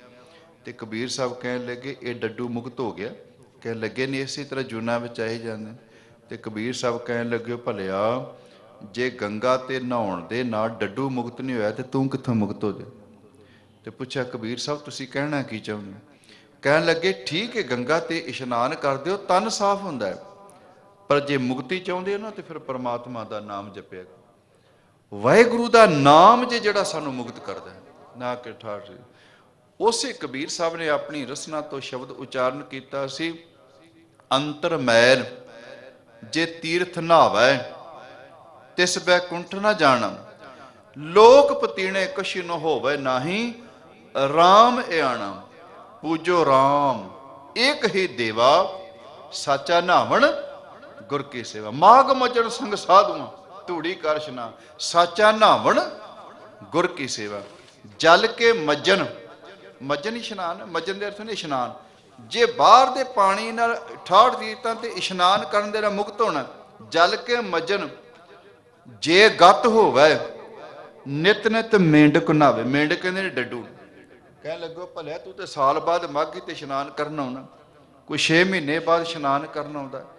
ਕਹਿਣ ਲੱਗੇ ਡੱਡੂ ਤੇ ਰੋਜ਼ ਵਿਚਾਰਾ ਨਹਾਉਂਦਾ ਹੀ, ਇਹ ਰਹਿੰਦੇ ਪਾਣੀ ਵਿੱਚ। ਜਲ ਕੇ ਮੱਜਨ ਜੇ ਗਤ ਹੋਵੇ ਨਿਤ ਨਿਤ ਮੇਂਢਕ ਨਹਾਵੇ। ਜੈਸੇ ਮੇਂਢਕ ਤੈਸੇ ਓਏ ਨਰ ਫਿਰ ਜੁਨੀਆ। ਉਹ ਭਲਿਆ ਇੱਥੇ ਮੁਕਤੀ ਨਹੀਂ ਮਿਲਣੀ, ਇੱਥੇ ਪਾਪ ਨਹੀਂ ਹੋ ਕੱਟੇ ਜਾਣੇ। ਹਾਂ, ਜੇ ਪਾਪਾਂ ਤੋਂ ਮੁਕਤ ਹੋਣਾ ਹੀ ਸਾਚਾ ਨਾਮਣ ਗੁਰ ਕੀ ਸੇਵਾ। ਗੁਰੂ ਦੀ ਸੇਵਾ ਕਰ, ਗੁਰੂ ਦੀ ਸੇਵਾ ਕਰੇਗਾ ਤੇ ਗੁਰੂ ਤੈਨੂੰ ਨਾਮ ਨਾਲ ਜੋੜੇਗਾ। ਤੇ ਜਿਹੜਾ ਨਾਮ ਦੇ ਜਲ ਨਾਲ ਇਸ਼ਨਾਨ ਕਰ ਲੈਂਦਾ ਨਾ, ਉਹ ਜ਼ਰੂਰ ਮੁਕਤ ਹੋ ਜਾਂਦਾ। ਬਾਹਰਲੇ ਤੀਰਥਾਂ ਤੇ ਨਹਾਉਣ ਦੇ ਨਾਲ ਨਹੀਂ। ਕਿਉਂਕਿ ਗੁਰੂ ਅਰਜਨ ਦੇਵ ਮਹਾਰਾਜ ਜੀ ਨੇ ਮਾਘ ਦੀ ਸੰਗਰਾਂਦ ਵਾਲੇ ਦਿਨ ਸਾਨੂੰ ਇਹ ਉਪਦੇਸ਼ ਦਿੱਤਾ, ਜੇ ਨਹਾਉਣਾ ਹੀ ਆ ਤੇ 68 ਤੀਰਥਾਂ ਤੇ ਨਹੀਂ, ਉਹ ਭਲਿਆ ਨਾਮ ਦੇ ਤੀਰਥ ਵਿੱਚ ਇਸ਼ਨਾਨ। ਮਾਘ ਮਜਨ ਸੰਗ ਸੁਆਦ ਨੂੰ। ਹੋਰ ਇੱਕ ਕਬੀਰ ਸਾਹਿਬ ਦਾ ਸ਼ਲੋਕ ਚੇਤੇ ਆ, ਕਿਉਂਕਿ ਮਾਘੀ ਦੀ ਸੰਗਰਾਂਦ ਤੇ ਬਹੁਤ ਜ਼ੋਰ ਦਿੱਤਾ ਜਾਂਦਾ ਵੀ 68 ਤੀਰਥਾਂ ਤੇ ਇਸ਼ਨਾਨ ਕਰੋ ਜੀ। ਪਰ ਗੁਰੂ ਗ੍ਰੰਥ ਸਾਹਿਬ ਮਹਾਰਾਜ ਜੀ ਦੀ ਬਾਣੀ ਕੀ ਕਹਿੰਦੀ, ਜਰਾ ਨੂੰ ਧਿਆਨ ਦੇ ਨਾਲ ਪੜ੍ਹ ਕੇ ਵੇਖੀਏ, ਸੁਣ ਕੇ ਵੇਖੀਏ। ਭਗਤ ਕਬੀਰ ਸਾਹਿਬ ਨੇ ਦੂਸਰੇ ਇੱਕ ਸ਼ਲੋਕ ਉਚਾਰਨ ਕੀਤਾ। ਕਹਿਣ ਲੱਗੇ ਭਲਿਓ ਤੁਸੀਂ ਕਹਿੰਦੇ ਜੇ ਇੱਥੇ ਨਹਾਉਣ ਦੇ ਨਾਲ ਮੁਕਤੀ ਹੋ ਜਾਂਦੀ। ਕਹਿਣ ਲੱਗੇ ਮੈਂ ਕਹਿੰਦਾ ਤੁਸੀਂ ਗੰਗਾ ਦੇ ਕਿਨਾਰੇ ਤੇ ਘਰ ਬਣਾ ਕੇ ਬਹਿ ਜਾਓ ਤੇ ਰੋਜ਼ ਇਹਦੇ ਵਿੱਚ ਨਹਾਓ, ਰੋਜ਼ ਇਸ਼ਨਾਨ ਕਰੋ, ਇਹ ਤੀਰਥ ਤੁਹਾਡਾ। ਕਹਿਣ ਲੱਗੇ ਜਿਹੜਾ ਘਰ ਦੇ ਵਿੱਚ ਪਾਣੀ ਵਰਤਦੇ ਜੇ ਭੋਜਨ ਬਣਾਉਣ ਵਾਸਤੇ, ਉਹ ਵੀ ਗੰਗਾ ਦੇ ਵਿੱਚੋਂ ਲੈ ਆਓ। ਜਿਹੜਾ ਪਾਣੀ ਪੀਂਦੇ ਜੀ, ਉਹ ਵੀ ਗੰਗਾ ਦੇ ਵਿੱਚੋਂ ਲਿਆ ਕੇ ਪਾਣੀ ਪੀਓ। ਪਰ ਕਹਿਣ ਲੱਗੇ ਇੰਨਾ ਕੁਝ ਕਰਨ ਦੇ ਬਾਵਜੂਦ ਕਿਨਾਰੇ ਤੇ ਘਰ ਬਣਾਉਣ ਦੇ ਨਾਲ, ਰੋਜ਼ ਨਹਾਉਣ ਦੇ ਨਾਲ, ਰੋਜ਼ ਪਾਣੀ ਵਰਤਣ ਦੇ ਨਾਲ ਮੁਕਤੀ ਨਹੀਂ ਹੋਣਾ। ਮੁਕਤ ਉਹ ਬੰਦਾ ਹੋਏਗਾ ਜਿਹੜਾ ਪਰਮਾਤਮਾ ਦੀ ਭਗਤੀ ਕਰੇਗਾ, ਜਿਹੜਾ ਵਾਹਿਗੁਰੂ ਦਾ ਸਿਮਰਨ ਕਰੇਗਾ, ਉਹ ਤੇ ਮੁਕਤ ਹੈ। ਉਹਦੇ ਤੇ ਪਾਪ ਕੱਟੇ ਜਾਣੇ ਨੇ, ਬਾਕੀ 68 ਤੀਰਥਾਂ ਦੇ ਭਟਕਣ ਦੇ ਨਾਲ ਕੁਝ ਨਹੀਂ ਹੈ। ਮੈਨੂੰ ਕਬੀਰ ਸਾਹਿਬ ਦਾ ਅਗਲਾ ਸ਼ਲੋਕ ਹੈ, ਕਬੀਰ ਗੰਗਾ ਤੀਰ ਜੋ ਘਰ ਕਰੇ। ਗੰਗਾ ਦੇ ਅਰਥ ਨੇ ਜਿਹੜੀ ਇਹਨਾਂ ਦੀ ਨਦੀ ਹੈ ਪਵਿੱਤਰ, ਉਹਦੇ ਤੇ ਹੀ 68 ਤੀਰ। ਤੀਰ ਦੇ ਅਰਥ ਨੇ ਕਿਨਾਰਾ, ਘਰ ਕਰੇ ਦੇ ਅਰਥ ਨੇ ਦੇ ਕਿਨਾਰੇ ਤੇ ਘਰ ਬਣਾ ਕੇ ਬਹਿ ਜਾ। ਕਬੀਰ ਗੰਗਾ ਤੀਰ ਜੋ ਘਰ ਕਰੇ ਪੀਵਹਿ ਨਿਰਮਲ ਨੀਰ। ਪਰ ਅਗਲੀ ਪੰਕਤੀ ਕਹਿਣ ਲੱਗੇ ਬਿਨ ਹਰ ਭਗਤ, ਭਗਤ ਦੇ ਤੱਤੇ ਨੂੰ ਸਿਹਾਰੀ, ਹਰੀ ਦੀ ਭਗਤੀ ਤੋਂ ਬਿਨਾ ਬਿਨ ਹਰ ਭਗਤ ਨਾ ਮੁਕਤ ਹੋਏ, ਇਉਂ ਕਹਿ ਰਵੇਂ ਕਬੀਰ। ਕਬੀਰ ਸਾਹਿਬ ਕਹਿਣ ਲੱਗੇ ਮੇਰੀ ਗੱਲ ਧਿਆਨ ਦੇ ਨਾਲ ਸੁਣ ਲਾ, ਜੇ ਮੁਕਤ ਹੋਣਾ ਹੀ, ਜੇ ਪਾਪ ਖਤਮ ਕਰਨੇ ਤੇ ਫਿਰ ਘਰ ਵਿੱਚ ਬਹਿ ਕੇ ਭਗਤੀ ਕਰਿਆ ਕਰ, ਸਿਮਰਨ ਕਰਿਆ ਕਰ, ਨਾਮ ਜਪਿਆ ਕਰ, ਵਾਕਈ ਤੇ ਮੁਕਤ ਹੋ ਜਾਏ। ਇੱਕ ਹੋਰ ਕਬੀਰ ਸਾਹਿਬ ਦਾ ਸ਼ਲੋਕ ਸਾਂਝਾ ਕਰ ਲਈਏ, 2 ਪੰਕਤੀਆਂ ਨੇ। ਉਹ ਕਹਿੰਦੇ ਨੇ ਕਬੀਰ ਨਹਾਵਣ ਕੋ ਤੀਰਥ ਘਣੇ ਮਨ ਬੌਰਾ ਰੇ, ਪੂਜਣ ਕੋ ਬਹੁ ਦੇਵ। ਕਹੋ ਕਬੀਰ ਛੂਟਣ ਨੇ ਮਨ ਬੌਰਾ ਰੇ, ਛੂਟਣ ਹਰ ਕੀ ਸੇਵ। ਹੁਣ ਵੇਖੋ ਤਿੰਨੇ ਸ਼ਲੋਕ ਕਬੀਰ ਸਾਹਿਬ ਤੇ ਕਬੀਰ ਸਾਹਿਬ ਬਨਾਰਸ ਦੇ ਵਿੱਚ ਰਹਿਣ ਵਾਲੇ, ਜਿੱਥੇ ਇਹਨਾਂ ਦਾ ਪੰਡਤਾਂ ਦਾ ਬ੍ਰਾਹਮਣਾਂ ਦਾ ਗੜ ਹੈ, ਜਿੱਥੇ ਪ੍ਰਚਾਰ ਕੀਤਾ ਜਾਂਦਾ 68 ਤੀਰਥਾਂ। ਕੈਸੇ ਸ਼ਲੋਕ ਉਹਨਾਂ ਲੋਕਾਂ ਨੂੰ ਉਚਾਰਨ ਕਰਕੇ ਸਮਝਾਏ। ਤੇ ਜੋ ਕਬੀਰ ਸਾਹਿਬ ਬੋਲ ਰਹੇ ਨੇ ਉਹ ਆਪ ਨਹੀਂ ਬੋਲ ਰਹੇ, ਉਹ ਪਰਮਾਤਮਾ ਅੰਦਰੋਂ ਬੋਲ ਰਹੇ। ਪਰਮਾਤਮਾ ਉਹਨਾਂ ਦੇ ਰੋਮ ਰੋਮ ਵਿੱਚ ਪਰਮਾਤਮਾ ਹੈ। ਕਬੀਰ ਸਾਹਿਬ ਕਹਿੰਦੇ ਨੇ ਮੇਰੇ ਵਿੱਚ ਤੇ ਰਾਮ ਦੇ ਵਿੱਚ, ਪਰਮਾਤਮਾ ਵਿੱਚ ਕੋਈ ਭੇਦ ਨਹੀਂ। ਮੈਂ ਪਰਮਾਤਮਾ ਬਣ ਗਿਆ, ਰੱਬ ਦਾ ਰੂਪ ਬਣ ਗਿਆ। ਅਬ ਤੋਂ ਜਾਏ ਚੜੇ ਸਿੰਘਾਸਣ, ਮਿਲੇ ਹੈ ਸਾਰੰਗ ਪਾਣੀ। ਰਾਮ ਕਬੀਰਾ ਏਕ ਭੈ ਹੈ, ਕੋਈ ਨਾ ਸਕੇ ਪਛਾਣੀ। ਸੰਤਰ ਸੰਗ ਕਬੀਰਾ ਬਿਗੜਿਓ, ਸੋ ਕਬੀਰ ਰਾਮੇ ਹੋਏ ਨਿਬਰਿਓ। ਕਹਿ ਲੱਗੇ ਮੈਂ ਸੰਤਾਂ ਦੀ ਸੰਗਤ ਕੀਤੀ, ਨਾਮ ਜਪਣ ਵਾਲਿਆਂ ਦੀ ਸੰਗਤ ਕੀਤੀ ਤੇ ਮੈਂ ਰਾਮ ਦਾ ਰੂਪ ਬਣ ਗਿਆ। ਤੇ ਜਿਹੜੇ ਰਾਮ ਦਾ ਰੂਪ ਨੇ ਨਾ, ਉਹ ਜੋ ਬੋਲਦੇ ਨੇ ਉਹਨਾਂ ਦੇ ਵਿੱਚ ਰਾਮ ਬੋਲਦਾ ਹੈ, ਪਰਮਾਤਮਾ ਬੋਲਦਾ। ਇਸੇ ਕਰਕੇ ਮਹਾਰਾਜ ਜੀ ਨੇ ਬਾਣੀ ਵਿੱਚ ਜ਼ਿਕਰ ਕੀਤਾ ਸੀ, ਜੈਸੀ ਮੈਂ ਆਵੇ ਖਸਮ ਕੀ ਬਾਣੀ, ਤੈਸੜਾ ਕਰੀ ਗਿਆਨ ਵੇ ਲਾਲੋ, ਪਾਪ ਕੀ ਜੰਜ ਲੈ ਕਾਬਲੋਂ ਧਾਇਆ, ਜੋਰੀ ਮੰਗੇ ਦਾਨ ਵੇ ਲਾਲੋ। ਇਸੇ ਕਰਕੇ ਮਹਾਰਾਜ ਜੀ ਕਹਿੰਦੇ ਸੀ ਧੁਰ ਕੀ ਬਾਣੀ ਆਈ, ਤਿਨ ਸਗਲੀ ਚਿੰਤ ਮਿਟਾਈ। ਕਹਿ ਲਗੇ ਜਿਹੜੀ ਅਸੀਂ ਬਾਣੀ ਬੋਲ ਰਹੇ ਹਾਂ ਇਹ ਧੁਰ ਦਰਗਾਹ ਚੋਂ ਆਈ। ਉੱਥੋਂ ਸਾਡੇ ਅੰਦਰ ਆ ਰਹੀ। ਪਰਮਾਤਮਾ ਸਾਡੇ ਅੰਦਰ ਬੈਠਾ ਬੋਲ ਰਿਹਾ ਹੈ। ਕਬੀਰ ਸਾਹਿਬ ਦੇ ਅੰਦਰ ਪਰਮਾਤਮਾ ਬੋਲ ਰਿਹਾ, ਰੱਬ ਬੋਲ ਰਿਹਾ। ਤੇ ਜੋ ਪਰਮਾਤਮਾ ਬੋਲ ਰਿਹਾ ਹੈ ਨਾ, ਉਹ ਝੂਠ ਨਹੀਂ ਬੋਲ ਰਿਹਾ, ਸੱਚ ਕਹਿ ਰਿਹਾ। ਕਬੀਰ ਸਾਹਿਬ ਕਹਿਣ ਲੱਗੇ, ਮੇਰੇ ਤੇ ਯਕੀਨ ਕਰ। ਬੜੇ ਤੀਰਥ ਨੇ, ਬੜੇ ਦੇਵਤੇ ਨੇ ਪੂਜਾ ਕਰਨ ਵਾਲੇ, ਪਰ ਕਹਿਣ ਲੱਗੇ ਉਸ ਦਿਨ ਵਕਾਰਾਂ ਤੋਂ ਛੁੱਟੇਗਾ, ਉਹ ਦਿਨ ਮੁਕਤ ਹੋਏਗਾ, ਉਹ ਦਿਨ ਜੂਨਾਂ ਤੋਂ ਛੁਟਕਾਰਾ ਮਿਲੇਗਾ ਜਿਸ ਦਿਨ ਵਾਹਿਗੁਰੂ ਦੀ ਬੰਦਗੀ ਕरेंगे, ਜਿਸ ਦਿਨ ਪ੍ਰਮਾਤਮਾ ਦੀ ਭਗਤੀ ਕਰਾਂਗੇ। ਕਬੀਰ ਨਾਵਣ ਕੋ ਤੀਰਥ ਘਣੇ, ਘਣੇ ਦੇ ਅਰਥ ਨੇ ਬਹੁਤ ਜ਼ਿਆਦਾ। ਕਬੀਰ ਨਾਵਣ ਕੋ ਤੀਰਥ ਘਣੇ, ਪੂਜਣ ਕੋ ਬਹੁ ਦੇਵ, ਕਹੋ ਕਬੀਰ ਛੂਟਾ ਨਹੀਂ ਮਨ ਬੌਰਾ ਰੇ ਛੂਟਨ ਹਰ ਕੀ ਸੇਵ। ਹਰੀ ਦੀ ਸੇਵਾ ਕਰ, ਹਰੀ ਦਾ ਨਾਮ ਜਪ, ਉਹਦੇ ਨਾਲ ਤੇਰਾ ਪਾਰ ਉਤਾਰਾ ਹੈ। ਗੁਰਮਖੋ ਅੱਜ ਉਸੇ ਨੂੰ ਮਹਾਰਾਜ ਜੀ ਨੇ ਮਾਘ ਦੇ ਮਹੀਨੇ ਵਿੱਚ ਬਚਨ ਆਰੰਭ ਕੀਤੇ ਤੇ ਸਾਨੂੰ ਸਮਝਾ ਦਿੱਤਾ, ਭਲਿਓ ਮਾਘੀ ਆਈਏ 68 ਤੀਰਥਾਂ ਤੇ ਨਾ ਜਾ, ਆ ਤੈਨੂੰ ਅਸੀਂ ਤੀਰਥ ਦਿੱਤੀਏ। ਕਿਹੜਾ ਤੀਰਥ? ਮਾਘ ਮਜਨ। ਮਾਘ ਦਾ ਅਰਥ ਨੇ ਮਾਘ ਦਾ ਮਹੀਨਾ, ਮਜਨ ਦੇ ਅਰਥ ਨੇ ਇਸ਼ਨਾਨ ਕਰਨਾ। ਮਾਘ ਮਜਨ ਸੰਗ ਸਾਧੂਆਂ, ਕਹਿਣ ਲੱਗੇ ਜਿਹੜੇ ਸਾਧੂ ਨੇ, ਬੰਦਗੀ ਕਰਨ ਵਾਲੇ ਨੇ, ਗੁਰਮੁਖ ਪਿਆਰੇ ਨੇ, ਗੁਰਸਿੱਖ ਨੇ, ਮਹਾਂਪੁਰਖ ਨੇ, ਜਿਹੜੇ ਰੋਜ਼ ਸੰਗਤ ਕਰਦੇ ਨੇ, ਉਹਨਾਂ ਦੀ ਸੰਗਤ ਕਰ। ਜਦੋਂ ਉਹਨਾਂ ਦੀ ਸੰਗਤ ਕਰੇਗਾ, ਉਹ ਬਾਣੀ ਪੜ੍ਹਦੇ ਨੇ, ਉਹ ਨਾਮ ਜਪਦੇ ਨੇ, ਤੇਰਾ ਮਨ ਵੀ ਕਰੇਗਾ ਵੀ ਇਹ ਰੋਜ਼ ਬਾਣੀ ਪੜ੍ਹਦੇ ਨੇ, ਰੋਜ਼ ਨਾਮ ਜਪਦੇ ਨੇ, ਤੇ ਮੈਂ ਵੀ ਨਾਮ ਜਪਾਂ। ਬਸ ਆਹ ਹੈ ਤੇਰੇ ਅੰਦਰ ਦਾ ਇਸ਼ਨਾਨ, ਉਹਨਾਂ ਦੀ ਸੰਗਤ ਮਿਲ ਜੇ। ਮਾਘ ਮਜਨ ਸੰਗ ਸਾਧੂਆਂ, ਧੂੜੀ ਕਰ ਇਸ਼ਨਾਨ, ਉਹਨਾਂ ਦੀ ਧੂੜੀ ਦੇ ਵਿੱਚ ਭਾਵ ਉਹਨਾਂ ਦੀ ਸੰਗਤ ਵਿੱਚ ਇਸ਼ਨਾਨ ਕਰ। ਤੇ ਪੁੱਛਿਆ ਜੀ ਹੋਰ ਅਗਲਾ ਕੰਮ? ਕਹਿਣ ਲੱਗੇ ਉਹਨਾਂ ਦੀ ਸੰਗਤ ਵਿੱਚ ਬੈਠ ਕੇ ਹਰ ਕਾ ਨਾਮ ਧਿਆਏ। ਪਹਿਲਾਂ ਨਾਮ ਨੂੰ ਧਿਆ, ਫਿਰ ਸੁਣ। ਦੋਨੇ ਕੰਮ ਕਰਨੇ ਨੇ, ਜਪਣਾ ਵੀ ਹੈ, ਧਿਆਉਣਾ ਵੀ ਹੈ, ਤੇ ਸੁਣਨਾ ਵੀ। ਜਿਵੇਂ ਤੁਸੀਂ ਬੈਠੇ ਸੁਣ ਰਹੇ ਹੋ, ਇਹ ਗੁਰੂ ਦੀ ਗੋਦ ਵਿੱਚ ਬੈਠ ਕੇ ਕਰਨਾ। ਜਪਣਾ ਹੈ ਤੇ ਧਿਆਉਣਾ ਹੈ ਤੇ ਸੁਣਨਾ ਹੈ। ਫਿਰ ਜਦੋਂ ਜਪ ਕੇ, ਜਪਣਾ ਕਾਹਦੇ ਨਾਲ? ਰਸਨਾ ਦੇ ਨਾਲ। ਜਦੋਂ ਰਸਨਾ ਦੇ ਨਾਲ ਵਾਹਿਗੁਰੂ ਵਾਹਿਗੁਰੂ ਜਪੇਗਾ, ਕੰਨਾਂ ਦੇ ਨਾਲ ਵਾਹਿਗੁਰੂ ਵਾਹਿਗੁਰੂ ਸੁਣੇਗਾ, ਜ਼ਬਾਨ ਨਾਲ ਅੰਦਰ ਗਿਆ, ਕੰਨਾਂ ਰਾਹੀਂ ਵਾਹਿਗੁਰੂ ਦਾ ਨਾਮ ਅੰਦਰ ਗਿਆ। ਕਹਿਣ ਲੱਗੇ ਜਦੋਂ ਤੇਰਾ ਅੰਦਰ ਭਰ ਜਾਏ, ਜਦੋਂ ਅੰਦਰ ਨਾਮ ਵਸ ਜਾਏ, ਤੇ ਫਿਰ ਇਹ ਨਾਮ ਲੋਕਾਂ ਨੂੰ ਜਪਾਈ। ਸਭਨਾਂ ਨੂੰ ਕਰ ਦਾਨ, ਨਾਮ ਦਾ ਦਾਨ ਕਰਿਆਗਾ। ਨਾਮ ਦੇ ਨਾਲ ਆਪ ਜੁੜ ਤੇ ਪਰਤ ਕੇ ਲੋਕਾਂ ਨੂੰ ਨਾਮ ਦੇ ਨਾਲ ਜੋੜ। ਹਰ ਕਾ ਨਾਮ ਧਿਆਏ, ਸੁਣ ਸਭਨਾਂ ਨੂੰ ਕਰ ਦਾਨ, ਹੋਰ ਨਾਮ ਨੂੰ ਵੀ ਦਾਨ ਕਰ। ਤੇ ਪੁੱਛਿਆ ਜੀ ਇਸ ਨਾਮ ਦੇ ਨਾਲ ਕੀ ਹੋਏਗਾ? ਤੇ ਧੰਨ ਗੁਰੂ ਅਰਜਨ ਦੇਵ ਮਹਾਰਾਜ ਜੀ ਮਾਘ ਦੇ ਮਹੀਨੇ ਵਿੱਚ ਸਾਨੂੰ ਉਪਦੇਸ਼ ਦਿੰਦੇ ਪਏ ਨੇ, ਜਨਮ ਕਰਮ ਮਲ ਉਤਰ। ਕਹਿਣ ਲੱਗੇ ਇੱਕ ਜਨਮ ਦੇ ਨਹੀਂ, ਪਤਾ ਨਹੀਂ ਕਿੰਨੇ ਕੁ ਜਨਮਾਂ ਦੀ ਜਿਹੜੀ ਮਾੜੇ ਕਰਮਾਂ ਦੀ ਮੈਲ ਅੰਦਰ ਲੱਗ ਗਈ। ਕਹਿਣ ਲੱਗੇ ਨਾਮ ਜਪਣ ਦੇ ਨਾਲ ਸਾਰੀ ਮੈਲ ਉਤਰ ਜੀ, ਪਾਪ ਉਤਰ ਜਾਣ। ਇਸੇ ਕਰਕੇ ਮਹਾਰਾਜ ਜੀ ਨੇ ਬਚਨ ਕਿਹਾ ਸੀ, ਹਲਤ ਸੁਖ ਪਲਤ ਸੁਖ ਨਿਤ ਸੁਖ ਸਿਮਰਨੋ, ਨਾਮ ਗੋਬਿੰਦ ਕਾ ਸਦਾ ਲੀਜੈ, ਮਿਟਹਿ ਕਮਾਣੇ ਪਾਪ ਚਰਾਣੇ, ਸਾਧ ਸੰਗਤ ਮਿਲ ਮੂਆ ਜੀ ਜੀ। ਮਿਟੇ ਕਮਾਣੇ ਦੇ ਅਰਥ ਨੇ ਕਮਾਏ ਹੋਏ ਪਾਪ ਖਤਮ ਹੋ ਜਾਣਗੇ, ਮਿਟ ਜਾਣਗੇ, ਸੜ ਜਾਣਗੇ। ਪੁੱਛਿਆ ਜੀ ਕਦੋਂ? ਕਹਿਣ ਲੱਗੇ ਜਦੋਂ ਗੁਰਮੁਖਾਂ ਦੀ ਸੰਗਤ ਕਰੇਗਾ ਤੇ ਵਾਹਿਗੁਰੂ ਦਾ ਨਾਮ ਜਪੇਗਾ, ਪਰਮਾਤਮਾ ਦਾ ਨਾਮ ਜਪੇਗਾ। ਤੇ ਅੱਜ ਉਹੀ ਬਚਨ ਮਹਾਰਾਜ ਜੀ ਮਾਘ ਦੇ ਮਹੀਨੇ ਵਿੱਚ ਕਹਿੰਦੇ ਪਏ ਨੇ, ਜਨਮ ਕਰਮ ਮਲ ਉਤਰੈ। ਮਲ ਦੇ ਅਰਥ ਨੇ ਮੈਲ, ਜਨਮ ਦੇ ਅਰਥ ਨੇ ਕਈ ਜਨਮਾਂ ਦੀ, ਕਰਮ ਦੇ ਅਰਥ ਨੇ ਮਾੜੇ ਕਰਮ ਜਿਹੜੇ ਕੀਤੇ। ਤੇ ਤੁਸੀਂ ਕਹੋਗੇ ਅਸੀਂ ਮਾੜੇ ਕਰਮ ਕਿਹੜੇ ਕਰਦੇ ਪਏ? ਗੁਰੂ ਗ੍ਰੰਥ ਸਾਹਿਬ ਮਹਾਰਾਜ ਜੀ ਦੀ ਬਾਣੀ ਨੇ ਮਾੜੇ ਕਰਮ ਪਤਾ ਕਿਹੜੇ ਦੱਸੇ? ਕਿਸੇ ਦੀ ਨਿੰਦਿਆ ਕਰਨੀ ਮਾੜਾ ਕਰਮ ਹੈ, ਕਿਸੇ ਬਾਰੇ ਮਾੜਾ ਸੋਚਣਾ ਮਾੜਾ ਕਰਮ ਹੈ, ਪਰਾਇਆ ਧਨ ਦੀ ਲਾਲਸਾ ਅੰਦਰ ਰੱਖਣੀ ਮਾੜਾ ਕਰਮ ਹੈ, ਪਰਾਏ ਤਨ ਨੂੰ ਭੈੜੀ ਨਜ਼ਰ ਨਾਲ ਵੇਖਣਾ ਇਹ ਮਾੜਾ ਕਰਮ ਹੈ, ਗੁਰੂ ਤੋਂ ਬੇਮੁਖ ਹੋ ਜਾਣਾ ਮਾੜਾ ਕਰਮ ਹੈ, ਬਾਣੀ ਨਾ ਪੜ੍ਹਨੀ ਮਾੜਾ ਕਰਮ ਹੈ, ਗੁਰਦੁਆਰੇ ਨਾ ਆਉਣਾ ਮਾੜਾ ਕਰਮ ਹੈ, ਪਰਮਾਤਮਾ ਦਾ ਨਾਮ ਨਾ ਜਪਣਾ ਮਾੜਾ ਕਰਮ ਹੈ, ਵਿਸ਼ਵਾਸਘਾਤੀ ਬਣ ਜਾਣਾ ਮਾੜਾ ਕਰਮ। ਬੜੇ ਮਾੜੇ ਕਰਮਾਂ ਦੀ ਜ਼ਿਕਰ ਕੀਤਾ ਮਹਾਰਾਜ ਜੀ। ਕੰਚਨ ਨਾਰੀ ਮੈਂ ਜਿਉ ਲੁਪਤ ਹੈ ਮੋਹ ਮਿੱਠਾ ਮਾਇਆ, ਕਰਮ ਅੰਦਰ ਘੋੜੇ ਖੁਸ਼ੀ ਮਨ ਅਨ ਰਸ ਲਾਇਆ। ਮਨ ਨੂੰ ਲਾਉਣਾ ਸੀ ਨਾਮ ਦੇ ਰਸ, ਅਸੀਂ ਦੁਨੀਆ ਦੇ ਰਸ ਵਿੱਚ ਪਰਮਾਤਮਾ ਦੇ ਨਾਮ ਨੂੰ ਛੱਡ ਕੇ ਆਪਣੇ ਮਨ ਨੂੰ ਲਾ ਦਿੱਤਾ। ਇਹ ਸਾਰੀ ਅੰਦਰ ਮੈਲ ਹੈ ਜਿਹਦਾ ਮਹਾਰਾਜ ਜੀ ਨੇ ਬਾਰ-ਬਾਰ ਜ਼ਿਕਰ ਕੀਤਾ। ਅਸੀਂ ਖਤੇ ਬਹੁਤ ਕਮਾਵੰਦ ਕਿਸ਼ੰਤ ਨਾ ਪਾਰਾਵਾਰ, ਹਰ ਕਿਰਪਾ ਕਰਕੇ ਬਖਸ਼ ਲਿਓ ਹਮ ਪਾਪੀ ਵੱਡ ਗੁਣਹਿਗਾਰ। ਮਹਾਰਾਜ ਕਹਿਣ ਲੱਗੇ ਜਨਮ ਕਰਮ ਮਲ ਉਤਰੈ। ਮਨ ਤੇ ਜਾਏ ਗੁਮਾਨ, ਨਾਮ ਜਪੇਗਾ, ਗੁਰਮੁਖਾਂ ਦੀ ਸੰਗਤ ਕਰੇਗਾ, ਜਨਮਾਂ ਜਨਮਾਤਰਾਂ ਦੇ ਕਮਾਏ ਹੋਏ ਪਾਪ ਜਿਹੜੇ ਨੇ ਖਤਮ ਹੋ ਜਾਣਗੇ। ਕਾਮ ਕ੍ਰੋਧ ਨਾ ਮੋਹੀਐ, ਬਿਨ ਸਹਿ ਲੋਭ ਸਮਾਨ।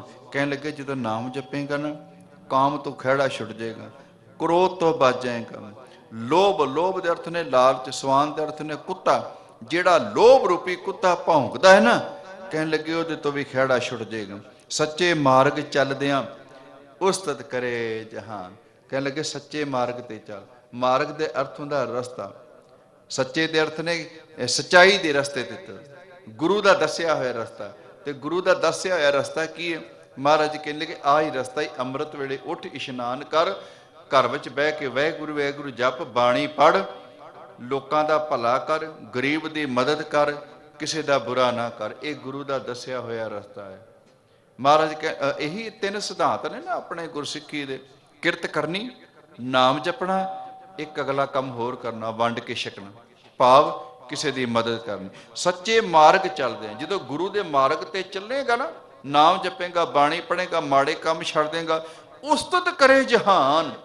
ਫਿਰ ਕਹਿਣ ਲੱਗੇ ਸਾਰਾ ਜਹਾਨ ਤੇਰੀ ਉਸਤਤ ਕਰੇਗਾ, ਸਾਰੇ ਲੋਕ ਤੇਰੀ ਵਡਿਆਈ ਕਰਨ। ਤੇ ਗੁਰਮੁਖੋ ਜਿਹੜੇ ਗੁਰੂ ਦੇ ਰਸਤੇ ਤੇ ਤੁਰੇ ਨੇ ਨਾ, ਅੱਜ ਵਾਕਈ ਅਸੀਂ ਉਹਨਾਂ ਨੂੰ ਯਾਦ ਕਰਦੇ ਹਾਂ। ਮਾਘੀ ਦੀ ਸੰਗਰਾਂਦ ਆਉਂਦੀ ਹੈ ਤੇ ਸਾਡੀਆਂ ਸੁਰਤੀਆਂ ਚਲੇ ਜਾਂਦੀਆਂ ਨੇ ਮੁਕਤਸਰ ਸਾਹਿਬ ਦੀ ਧਰਤੀ, ਜਿੱਥੇ ਮਹਾਰਾਜ ਜੀ ਨੇ ਟੁੱਟੀ ਗੰਢੀ ਸੀ। ਉਹ ਸਿੱਖ ਜਿਹੜੇ ਗੁਰੂ ਨੂੰ ਬਦਾਵਾ ਲਿਖ ਕੇ ਦੇ ਗਏ ਸਨ। ਇਹ ਮਾਘੀ ਵਾਲੇ ਦਿਨ ਇਹਦੀ ਖਾਸ ਕਰਕੇ ਵਿਚਾਰ ਕੀਤੀ ਜਾਏ। ਇਹ ਕੌਣ ਲੋਕ ਸਨ? ਹੁਣ ਉਹਦੇ ਵੱਲ ਧਿਆਨ ਦਿਆ ਜੇ ਗੁਰਮੁਖੋ। ਆਨੰਦਪੁਰ ਸਾਹਿਬ ਦੀ ਧਰਤੀ ਮੇਰੇ ਕਲਗੀਆਂ ਵਾਲੇ ਰਹਿਮਤਾਂ ਵਰਤਾ ਰਹੇ। ਜਿਹੜਾ ਸਿੱਖ ਆਉਂਦਾ ਉਹਨੂੰ ਨਾਮ ਦੀਆਂ ਦਾਤਾਂ ਦਿੰਦੇ ਨੇ, ਦੁਨੀਆ ਦਾ ਧਨ ਦਿੰਦੇ ਨੇ, ਪੁੱਤਰਾਂ ਦੀਆਂ ਦਾਤਾਂ ਦਿੰਦੇ ਨੇ। ਮਹਾਰਾਜ ਜੋ ਕੋਈ ਸਿੱਖ ਆਣ ਕੇ ਮੰਗਦਾ ਇਹੋ ਜਿਹੇ। ਅੱਜ ਹਾਲਾਤ ਐਸੇ ਬਣ ਗਏ ਗੁਰਮੁਖੋ, ਪਹਾੜੀ ਰਾਜਿਆਂ ਨੇ, ਵਜ਼ੀਰ ਖਾਂ ਦੀਆਂ ਫੌਜਾਂ ਨੇ, ਜ਼ਬਰਦਸਤ ਲਾਹੌਰ ਦਾ ਸੂਬੇਦਾਰ ਉਹਦੀਆਂ ਫੌਜਾਂ ਨੇ, ਔਰੰਗਜ਼ੇਬ ਬਾਦਸ਼ਾਹ ਦੀਆਂ ਫੌਜਾਂ ਨੇ ਆਨੰਦਪੁਰ ਸਾਹਿਬ ਨੂੰ ਘੇਰਾ ਪਾ ਲਿਆ। ਇਹ ਘੇਰਾ ਇੱਕ ਦਿਨ ਨਹੀਂ ਸੀ, 2 ਦਿਨ ਨਹੀਂ ਸੀ, 8 ਮਹੀਨੇ ਲਗਾਤਾਰ ਪਹਾੜੀ ਰਾਜੇ ਨੇ ਆਨੰਦਪੁਰ ਸਾਹਿਬ ਨੂੰ ਘੇਰਾ ਪਾਈ ਰੱਖਿਆ। ਨਾ ਕਿਸੇ ਨੂੰ ਬਾਹਰੋਂ ਜਾਣ ਦਿੰਦੇ ਸਨ ਤੇ ਨਾ ਕਿਸੇ ਨੂੰ ਅੰਦਰੋਂ ਬਾਹਰ ਆਉਣ ਦਿੰਦੇ। ਜਿੰਨਾ ਰਾਸ਼ਨ ਪਾਣੀ ਹੈ ਸੀ ਗੁਰੂ ਘਰ ਦੇ ਵਿੱਚ, ਆਨੰਦਪੁਰ ਸਾਹਿਬ ਦੇ ਵਿੱਚ, ਹੌਲੀ ਹੌਲੀ ਖਤਮ ਹੋਣਾ ਸ਼ੁਰੂ ਹੋ ਗਿਆ। ਇੱਕ ਦਿਨ ਉਹ ਵੀ ਆਇਆ ਵੀ ਸਿੱਖਾਂ ਨੂੰ ਪ੍ਰਸ਼ਾਦਾ ਤੱਕ ਨਹੀਂ ਮਿਲਦਾ। ਜਦੋਂ ਇਹੋ ਜਿਹੇ ਹਾਲਾਤ ਬਣ ਗਏ, ਕੁਝ ਭੁੱਖ ਦੇ ਮਾਰੇ ਮਰ ਗਏ, ਕੁਝ ਦੁੱਖ ਨਾਲ ਮਰ ਗਏ, ਤੇ ਕੁਝ ਐਸੇ ਸਨ ਜਿਹੜੇ ਗੁਰੂ ਨੂੰ ਬੇਦਾਵਾ ਲਿਖ ਕੇ, ਭਾਵ ਗੁਰੂ ਨੂੰ ਕਹਿ ਕੇ ਆ ਗਏ ਸਨ ਵੀ ਹੁਣ ਅਸੀਂ ਨਹੀਂ ਹੋ ਤੇਰੇ ਕੋਲ ਰਹਿ ਸਕਦੇ, ਸਾਡਾ ਗੁਜ਼ਾਰਾ ਨਹੀਂ, ਭੁੱਖ ਨਾਲ ਮਰਦੇ ਪਏ। ਮਹਾਰਾਜ ਜੀ ਕਹਿਣ ਲੱਗੇ ਥੋੜਾ ਜਿਹਾ ਸਬਰ ਕਰੋ, ਗੁਰੂ ਨਾਨਕ ਭਲੀ ਕਰਨ, ਪਰ ਨਹੀਂ ਮੰਨੇ। ਉਹਨਾਂ ਦੇ ਵਿੱਚ ਕੌਣ ਸਨ? ਦੁਨੀ ਚੰਦ। ਕਿਉਂਕਿ ਅੱਜ ਥੋੜਾ ਜਿਹਾ ਕੰਟਰੋਵਰਸੀ ਚੱਲ ਰਹੀ ਵੀ ਆਨੰਦਪੁਰ ਸਾਹਿਬ ਦੀ ਧਰਤੀ ਤੇ ਬੇਦਾਵਾ ਨਹੀਂ ਲਿਖਿਆ ਗਿਆ। 2 ਜਗ੍ਹਾ ਦਾ ਜ਼ਿਕਰ ਕੀਤਾ, ਮੈਂ ਦੋਨੇ ਜਗ੍ਹਾ ਤੁਹਾਡੇ ਨਾਲ ਸਾਂਝੀਆਂ ਕਰ ਦੇਣ। ਚਲੋ ਜੇ ਆਨੰਦਪੁਰ ਸਾਹਿਬ ਆਪਾਂ ਮੰਨਦੇ ਆ ਨਹੀਂ, ਤੇ ਆਓ ਸੰਗਤਾਂ ਨੂੰ ਪਤਾ ਹੋਵੇ ਵੀ ਦੁਨੀ ਚੰਦ ਮਹਾਰਾਜ ਜੀ ਦਾ ਸਿੱਖ ਹੋਇਆ। ਤੇ ਜਦੋਂ ਪਹਾੜੀ ਰਾਜਿਆਂ ਨੇ ਵੇਖਿਆ ਨਾ ਵੀ ਸਾਡੀ ਪੇਸ਼ ਨਹੀਂ ਜਾਂਦੀ, ਸਿੱਖ ਕਿਲੇ ਵਿੱਚ ਬੈਠੇ ਨੇ, ਅਸੀਂ ਬਾਹਰ ਹਾਂ, ਜੇ ਅਸੀਂ ਬਾਹਰ ਖਲੋ ਕੇ ਜੰਗ ਕਰਦੇ ਹੋ ਸਾਨੂੰ ਮਾਰ ਦਿੰਦੇ, ਉਹ ਕਿਲੇ ਵਿੱਚ ਬਚੇ ਰਹਿੰਦੇ। ਉਹਨਾਂ ਸੋਚਿਆ ਸੀ ਵੀ ਇੱਕ ਹਾਥੀ ਨੂੰ ਸ਼ਰਾਬ ਪਿਆ ਕੇ, ਨਸ਼ਾ ਪਿਆ ਕੇ, ਕਹਿਣ ਲੱਗੇ ਇਹਨੂੰ ਅੱਗੇ ਤੋਰੋ। ਹਾਥੀ ਜਿਹੜਾ ਆਨੰਦਪੁਰ ਸਾਹਿਬ ਦੇ ਕਿਲੇ ਦਾ ਦਰਵਾਜ਼ਾ ਤੋੜੇਗਾ, ਜਦੋਂ ਦਰਵਾਜ਼ਾ ਟੁੱਟ ਜਾਏਗਾ ਤੇ ਸਾਰੀ ਫੌਜ ਅੰਦਰ ਵੜ ਕੇ ਸਿੱਖਾਂ ਨੂੰ ਖਤਮ ਕਰ ਦੇਗਾ। ਜਦੋਂ ਇਹਨਾਂ ਨੇ ਇਸ ਤਰ੍ਹਾਂ ਦੇ ਵਿਉਂਤਬੰਦੀ ਬਣਾਈ ਤੇ ਇੱਕ ਸਿੱਖ ਨੂੰ ਪਤਾ ਲੱਗ ਗਿਆ, ਕਹਿਣ ਲੱਗੇ ਮਹਾਰਾਜ ਅੱਜ ਆਪਾਂ ਨਹੀਂ ਬਚ ਸਕਦੇ। ਪੁੱਛਿਆ ਕਿਉਂ? ਕਹਿਣ ਲੱਗੇ ਪਹਾੜੀ ਰਾਜਿਆਂ ਨੇ ਹਾਥੀ ਦਾ ਆਸਰਾ ਲੈ ਤੇ ਹਾਥੀ ਦੇ ਨਾਲ ਵਾਰ ਕਰਨ ਲੱਗੇ, ਉਹ ਆਨੰਦਪੁਰ ਸਾਹਿਬ ਦਾ ਕਿਲਾ ਦਰਵਾਜ਼ਾ ਤੋੜਨ ਲੱਗੇ। ਤੇ ਮਹਾਰਾਜ ਕਹਿਣ ਲੱਗੇ ਸਾਡਾ ਵੀ ਹਾਥੀ ਹੈਗਾ। ਪੁੱਛਿਆ ਜੀ ਕਿਹੜਾ? ਕਹਿਣ ਲੱਗੇ ਦੁਨੀ ਚੰਦ। ਦੁਨੀ ਚੰਦ ਦੇ ਹੱਥ ਹੁੰਦਿਆਂ ਉਹ ਪਹਾੜੀਆਂ ਦਾ ਹਾਥੀ ਸਾਡਾ ਕੁਝ ਨਹੀਂ ਵਿਗਾੜ ਸਕਦਾ। ਪੁੱਛਿਆ ਜੀ ਕਹਿਣਾ ਕੀ ਚਾਹੁੰਦੇ? ਕਹਿਣ ਲੱਗੇ ਹਾਥੀ ਨਾਲ ਮੁਕਾਬਲਾ ਮੇਰਾ ਸਿੱਖ ਕਰੇਗਾ ਦੁਨੀ ਚੰਦ। ਜਿਸ ਵੇਲੇ ਦੁਨੀ ਚੰਦ ਨੂੰ ਪਤਾ ਲੱਗਾ ਉਹ ਘਬਰਾ ਗਿਆ, ਕਹਿਣ ਲੱਗੇ ਬੰਦੇ ਨਾਲ ਤੇ ਮੈਂ ਲੜ ਲਵਾਂਗਾ, ਹਾਥੀ ਨਾਲ ਕਿਵੇਂ ਲੜਾਂਗਾ? ਉਹਨੇ ਤੇ ਇੱਕ ਪੈਰ ਮੇਰੇ ਸਰੀਰ ਤੇ ਰੱਖਦਾ ਤੇ ਹੱਡੀਆਂ ਦਾ ਚਕਨਾ ਚੂਰ ਕਰ ਦੇਣਾ। ਗੁਰਮੁਖੋ ਰਾਤੋਂ ਰਾਤ ਭੱਜ ਗਿਆ ਸੀ ਮੌਤ ਤੋਂ ਡਰਦਾ। ਤੇ ਕੱਲਾ ਨਹੀਂ ਸੀ ਭੱਜਿਆ, ਮਾਝੇ ਦੇ 500 ਜਵਾਨ ਇਹਦੇ ਨਾਲ ਸਨ ਨੇ ਪਿੰਡ ਦੇ, ਉਹਨਾਂ ਨੂੰ ਵੀ ਲੈ ਕੇ ਚਲਾ। ਕੀ ਇਹ ਬਦਾਵਾ ਨਹੀਂ ਗੁਰੂ ਨੂੰ ਛੱਡ ਦੇਣਾ? ਇਸ ਤੋਂ ਵੱਡਾ ਬਦਾਵਾ ਕੀ ਹੋ ਸਕਦਾ? ਇੰਨੀਆਂ ਮੁਸੀਬਤਾਂ ਦਾ ਪਹਾੜ ਅੱਜ ਆਨੰਦਪੁਰ ਸਾਹਿਬ ਦੀ ਧਰਤੀ ਤੇ ਟੁੱਟਿਆ ਤੇ ਉਹ ਸਿੱਖ ਜਾਨਾਂ ਬਚਾ ਕੇ ਭੱਜ ਜਾਏ। ਖੈਰ ਉਹਦਾ ਵੀ ਵਿਦਵਾਨਾਂ ਨੇ ਜ਼ਿਕਰ ਕੀਤਾ ਵੀ ਬਦਾਵਾ ਨਹੀਂ ਡਰਦਾ ਭੱਜਿਆ। ਚਲੋ ਸਮਾਂ ਆਇਆ, ਅਨੰਦਪੁਰ ਸਾਹਿਬ ਨੂੰ ਮਹਾਰਾਜ ਜੀ ਨੇ ਅੱਜ ਛੱਡਿਆ। ਸਰਸਾ ਨਦੀ ਤੇ ਆਏ ਨੇ। ਮਹਾਰਾਜ ਜੀ ਦਾ ਪਰਿਵਾਰ ਨਾਲ ਸੀ, ਸਿੱਖ ਸੈਂਕੜਿਆਂ ਦੀ ਗਿਣਤੀ ਵਿੱਚ ਨਾਲ ਸਨ। ਪਰ ਸਰਸਾ ਨਦੀ ਨੂੰ ਪਾਰ ਕਰਨ ਲੱਗਿਆ ਇਸ ਸਰਸਾ ਨਦੀ ਨੇ ਮੇਰੇ ਕਲਗੀ ਵਾਲੇ ਦੇ ਪਰਿਵਾਰ ਦੇ 3 ਹਿੱਸੇ ਕਰ ਦਿੱਤੇ। ਵਿਛੜ ਗਿਆ ਸੀ ਪਰਿਵਾਰ। ਮਹਾਰਾਜ ਜੀ ਆਪ ਵੱਡੇ ਸਾਹਿਬਜ਼ਾਦਿਆਂ ਨੂੰ ਤੇ ਪਿਆਰਿਆਂ ਨੂੰ ਨਾਲ ਲੈ ਕੇ ਚਮਕੌਰ ਦੀ ਗੜੀ ਵਿੱਚ ਪਹੁੰਚ ਗਏ। ਮਾਤ ਗੁਜਰੀ ਜੀ ਛੋਟੇ ਸਾਹਿਬਜ਼ਾਦਿਆਂ ਨਾਲ ਲੈ ਕੇ ਮੋਰਿੰਡੇ ਵੱਲ ਤੁਰ ਪਏ। ਸਤਿਗੁਰਾਂ ਦੀਆਂ ਪਤਨੀਆਂ ਤੇ ਭਾਈ ਮਨੀ ਸਿੰਘ ਜੀ ਉਹ ਦਿੱਲੀ ਵੱਲ ਤੁਰ ਪਏ। 3 ਹਿੱਸਿਆਂ ਵਿੱਚ ਪਰਿਵਾਰ ਵੰਡਿਆ ਗਿਆ। ਖੈਰ ਜਿਹੜਾ 40 ਮੁਕਤਿਆਂ ਦਾ ਇਤਿਹਾਸ ਇਹਦੇ ਵੱਲ ਧਿਆਨ ਦਿਆ। ਅੱਜ ਜਿਸ ਵੇਲੇ ਮਹਾਰਾਜ ਜੀ ਚਮਕੌਰ ਦੀ ਗੜੀ ਵਿੱਚ ਆਏ ਨੇ, ਇੱਥੋਂ ਪੁੱਤਰ ਸ਼ਹੀਦ ਕਰਾਏ, ਪਿਆਰੇ ਸ਼ਹੀਦ ਹੋਏ, 40 ਸਿੱਖ ਸ਼ਹੀਦ ਹੋਏ। ਪਰਤ ਕੇ ਮਹਾਰਾਜ ਜੀ ਮਾਛੀਵਾੜੇ ਦੇ ਜੰਗਲਾਂ ਵਿੱਚ ਆ ਗਏ। ਇੱਥੋਂ ਸਤਿਗੁਰੂ ਅੱਗੇ ਬਖਸ਼ਿਆਂ ਕਰਦੇ ਹੋਏ ਆਲਮਗੀਰ ਸਾਹਿਬ ਹੇਰ ਪਿੰਡ ਪਹੁੰਚੇ ਨੇ। ਉਸ ਤੋਂ ਬਾਅਦ ਚਲਦੇ ਮਹਾਰਾਜ ਜੀ ਦੀਨਾ ਕਾਂਗੜ ਮੋਗੇ ਜ਼ਿਲ੍ਹੇ ਦੇ ਵਿੱਚ ਪਹੁੰਚੇ। ਉਸ ਤੋਂ ਅੱਗੇ ਚਲਦੇ ਚਲਦੇ ਮਹਾਰਾਜ ਜੀ ਰਾਮੇਆਣਾ ਪਿੰਡ ਪਹੁੰਚੇ। ਜਦੋਂ ਰਾਮੇਆਣਾ ਪਿੰਡ ਪਹੁੰਚੇ ਨੇ ਨਾ, ਇੱਥੇ ਫਿਰ ਝਪਾਲ ਪਿੰਡ ਦੇ ਵਿੱਚ ਇੱਕ ਬੰਦੇ ਦੀ ਮੌਤ ਹੋਈ ਸੀ। ਉਹਦਾ ਭੋਗ ਪਿਆ। ਜਦੋਂ ਭੋਗ ਪਿਆ ਤੇ ਸਾਰੇ ਇਲਾਕੇ ਦੇ ਲੋਕ ਇਕੱਠੇ ਹੋਏ। ਉਹ ਜਦੋਂ ਸਾਰੇ ਸਿੱਖ ਇਕੱਠੇ ਹੋਏ ਨਾ, ਉੱਥੇ ਗੱਲ ਚੱਲੀ ਵੀ ਪਤਾ ਲੱਗਾ ਵੀ ਧੰਨ ਗੁਰੂ ਗੋਬਿੰਦ ਸਿੰਘ ਮਹਾਰਾਜ ਜੀ ਨੇ ਅਨੰਦਪੁਰ ਸਾਹਿਬ ਦਾ ਕਿਲਾ ਛੱਡ ਦਿੱਤਾ। ਉਹਨਾਂ ਦੇ 2 ਪੁੱਤਰ ਸ਼ਹੀਦ ਹੋ ਗਏ ਨੇ। 2 ਪੁੱਤਰ ਚਮਕੌਰ ਦੀ ਗੜੀ ਵਿੱਚ ਸ਼ਹੀਦ ਹੋਏ ਨੇ। 2 ਸਰਹੰਦ ਦੀਆਂ ਨੀਹਾਂ ਵਿੱਚ ਚਿੜ ਕੇ ਸ਼ਹੀਦ ਹੋ ਗਏ ਨੇ। ਕਹਿਣ ਲੱਗੇ ਚਲੋ ਆਪਾਂ ਗੁਰੂ ਨੂੰ ਲੱਭੀਏ, ਜਾ ਕੇ ਉਹਨਾਂ ਦੇ ਕੋਲ ਮਦਦ ਕਰੀਏ ਜਾਂ ਉਹਨਾਂ ਨੂੰ ਪੁੱਛੀਏ ਵੀ ਅਸੀਂ ਕੀ ਸੇਵਾ ਕਰ। ਝਪਾਲ ਪਿੰਡ ਦੇ ਚੌਧਰੀ, ਇਲਾਕੇ ਦੇ ਸਿੱਖ ਭਾਈ ਮਾਨ ਸਿੰਘ ਤੇ ਬੀਬੀ ਭਾਗੋ ਜੀ, ਉਧਰੋਂ ਇਹ ਆਪਣੇ ਮਾਝੇ ਇਲਾਕੇ ਵਿੱਚੋਂ ਚੱਲੇ ਨੇ। ਉਧਰੋਂ ਮੇਰੇ ਸਤਿਗੁਰੂ ਮਾਛੀਵਾੜੇ ਦੇ ਜੰਗਲਾਂ ਵਿੱਚ ਚਲਦੇ ਚਲਦੇ ਅੱਗੇ ਵਧ ਰਹੇ ਸਨ। ਜਦੋਂ ਇਹ ਆਏ ਨੇ ਤੇ ਮਹਾਰਾਜ ਜੀ ਰਾਮੇਆਣਾ ਪਿੰਡ ਪਹੁੰਚੇ ਸਨ। ਇੱਥੇ ਮਹਾਰਾਜ ਜੀ ਰੁਕੇ ਤੇ ਉਧਰੋਂ ਇਹ ਜਿਹੜੇ ਮਾਝੇ ਦੇ ਲੋਕ ਸਨ ਚੌਧਰੀ, ਇਹ ਆ ਗਏ। ਆਣ ਕੇ ਮਹਾਰਾਜ ਜੀ ਦੇ ਚਰਨਾਂ ਵਿੱਚ ਬੈਠੇ, ਮੱਥਾ ਟੇਕਿਆ, ਸਤਿਗੁਰਾਂ ਦਾ ਹਾਲ ਚਾਲ ਪੁੱਛਿਆ। ਸਤਿਗੁਰਾਂ ਨੇ ਸਿੱਖਾਂ ਦਾ ਹਾਲ ਪੁੱਛਿਆ। ਉਸ ਤੋਂ ਬਾਅਦ ਇਹ ਚੌਧਰੀ ਪਤਾ ਕੀ ਕਹਿਣ ਲੱਗੇ? ਕਹਿਣ ਲੱਗੇ ਮਹਾਰਾਜ ਛੱਡੋ ਜੰਗਾਂ ਜੁੱਧਾਂ ਕਰ ਕਰਕੇ ਕੀ ਲੱਭਿਆ ਜੇ? ਪੁੱਤਰ ਸ਼ਹੀਦ ਹੋ ਗਏ ਨੇ, ਸਿੱਖ ਸ਼ਹੀਦ ਹੋ ਗਏ ਨੇ, ਅਨੰਦਪੁਰ ਸਾਹਿਬ ਛੱਡ ਆਏ, ਕੁਝ ਵੀ ਬਚਿਆ ਨਹੀਂ। ਤੁਸੀਂ ਇੰਜ ਕਰੋ, ਜੰਗਾਂ ਜੁੱਧਾਂ ਛੱਡੋ, ਇਹਨਾਂ ਮੁਗੜਾਂ ਨਾਲ ਲੜਨਾ ਛੱਡੋ, ਇੱਕ ਜਗ੍ਹਾ ਤੇ ਟਿਕ ਕੇ ਬਹਿ ਜਾਓ, ਹੱਥ ਵਿੱਚ ਮਾਲਾ ਫੜੋ, ਆਪ ਨਾਮ ਜਪੋ, ਸਾਨੂੰ ਜਪਾਓ, ਅਸੀਂ ਤੁਹਾਡੇ ਸਿੱਖ ਬਣ ਕੇ ਤੁਹਾਡੀ ਸੇਵਾ ਕਰਾਂਗੇ। ਮਹਾਰਾਜ ਜੀ ਪਹਿਲਾਂ ਤੇ ਸੁਣਦੇ ਰਹੇ ਤੇ ਗੱਲ ਕਰਦਿਆਂ ਕਰਦਿਆਂ ਇੱਕ ਚੌਧਰੀ ਪਤਾ ਕੀ ਕਹਿਣ ਲੱਗਾ ਮਹਾਰਾਜ ਜੀ? ਕਹਿਣ ਲੱਗਾ ਮਹਾਰਾਜ ਸਾਡੀ ਦਿੱਲੀ ਦਰਬਾਰ ਤੱਕ ਪਹੁੰਚ ਹੈ, ਸਾਡੀ ਲਾਹੌਰ ਦੇ ਸੂਬੇਦਾਰ ਤੱਕ ਜਾਣ ਪਛਾਣ, ਜੇ ਤੁਸੀਂ ਚਾਹੋ ਤੇ ਅਸੀਂ ਵਿੱਚ ਪੈ ਕੇ ਤੁਹਾਡੀ ਦਿੱਲੀ ਦਰਬਾਰ ਨਾਲ ਸੁਲ੍ਹਾ ਕਰਾ ਦੇਣਾ। ਜਦੋਂ ਆਹ ਬਚਨ ਕਹੇ ਨਾ ਤੇ ਮੇਰੇ ਸਤਿਗੁਰੂ ਉਸ ਵੇਲੇ ਬੋਲੇ, ਕਹਿਣ ਲੱਗੇ ਚੌਧਰੀਓ ਅੱਜ ਤੁਸੀਂ ਦਿੱਲੀ ਦਰਬਾਰ ਨਾਲ ਸਾਡੀ ਸੁਲ੍ਹਾ ਕਰਵਾਉਣ ਵਾਸਤੇ ਆਏ, ਸਾਨੂੰ ਬਚਨ ਕਹਿੰਦੇ ਪਏ। ਕਹਿਣ ਲੱਗੇ ਜਦੋਂ ਗੁਰੂ ਅਰਜਨ ਦੇਵ ਮਹਾਰਾਜ ਜੀ ਨੂੰ ਲਾਹੌਰ ਤੱਤੀ ਤਵੀ ਤੇ ਬਿਠਾ ਕੇ ਸ਼ਹੀਦ ਕੀਤਾ ਉਦੋਂ ਤੁਸੀਂ ਕਿੱਥੇ ਗਏ? ਕਹਿਣ ਲੱਗੇ ਸਾਡੇ ਪਿਤਾ ਨੂੰ ਇਹਨਾਂ ਨੇ ਚਾਂਦਨੀ ਚੌਂਕ ਵਿੱਚ ਸ਼ਹੀਦ ਕਰ ਦਿੱਤਾ ਚੌਧਰੀ, ਉਦੋਂ ਤੁਸੀਂ ਕਿੱਥੇ ਗਏ? ਕਹਿਣ ਲੱਗੇ ਸਾਡੇ 2 ਪੁੱਤਰਾਂ ਨੂੰ ਚਮਕੌਰ ਦੀ ਗੜੀ ਵਿੱਚ ਸ਼ਹੀਦ ਕਰ ਦਿੱਤਾ, 2 ਪੁੱਤਰਾਂ ਨੂੰ ਸਰਹੰਦ ਦੀਆਂ ਨੀਹਾਂ ਵਿੱਚ ਚਿਣ ਕੇ ਸ਼ਹੀਦ ਕਰ ਦਿੱਤਾ, ਸਾਡੇ ਪਿਆਰੇ ਸ਼ਹੀਦ ਹੋ ਗਏ ਨੇ। ਉਹ ਚੌਧਰੀਓ ਉਦੋਂ ਤੁਸੀਂ ਕਿੱਥੇ ਗਏ ਸੀ? ਉਦੋਂ ਨਹੀਂ ਸੁਲ੍ਹਾ ਕਰਾਉਣ ਆਏ, ਅੱਜ ਤੁਸੀਂ ਸੁਲ੍ਹਾ ਕਰਾਉਣ ਆ ਗਏ।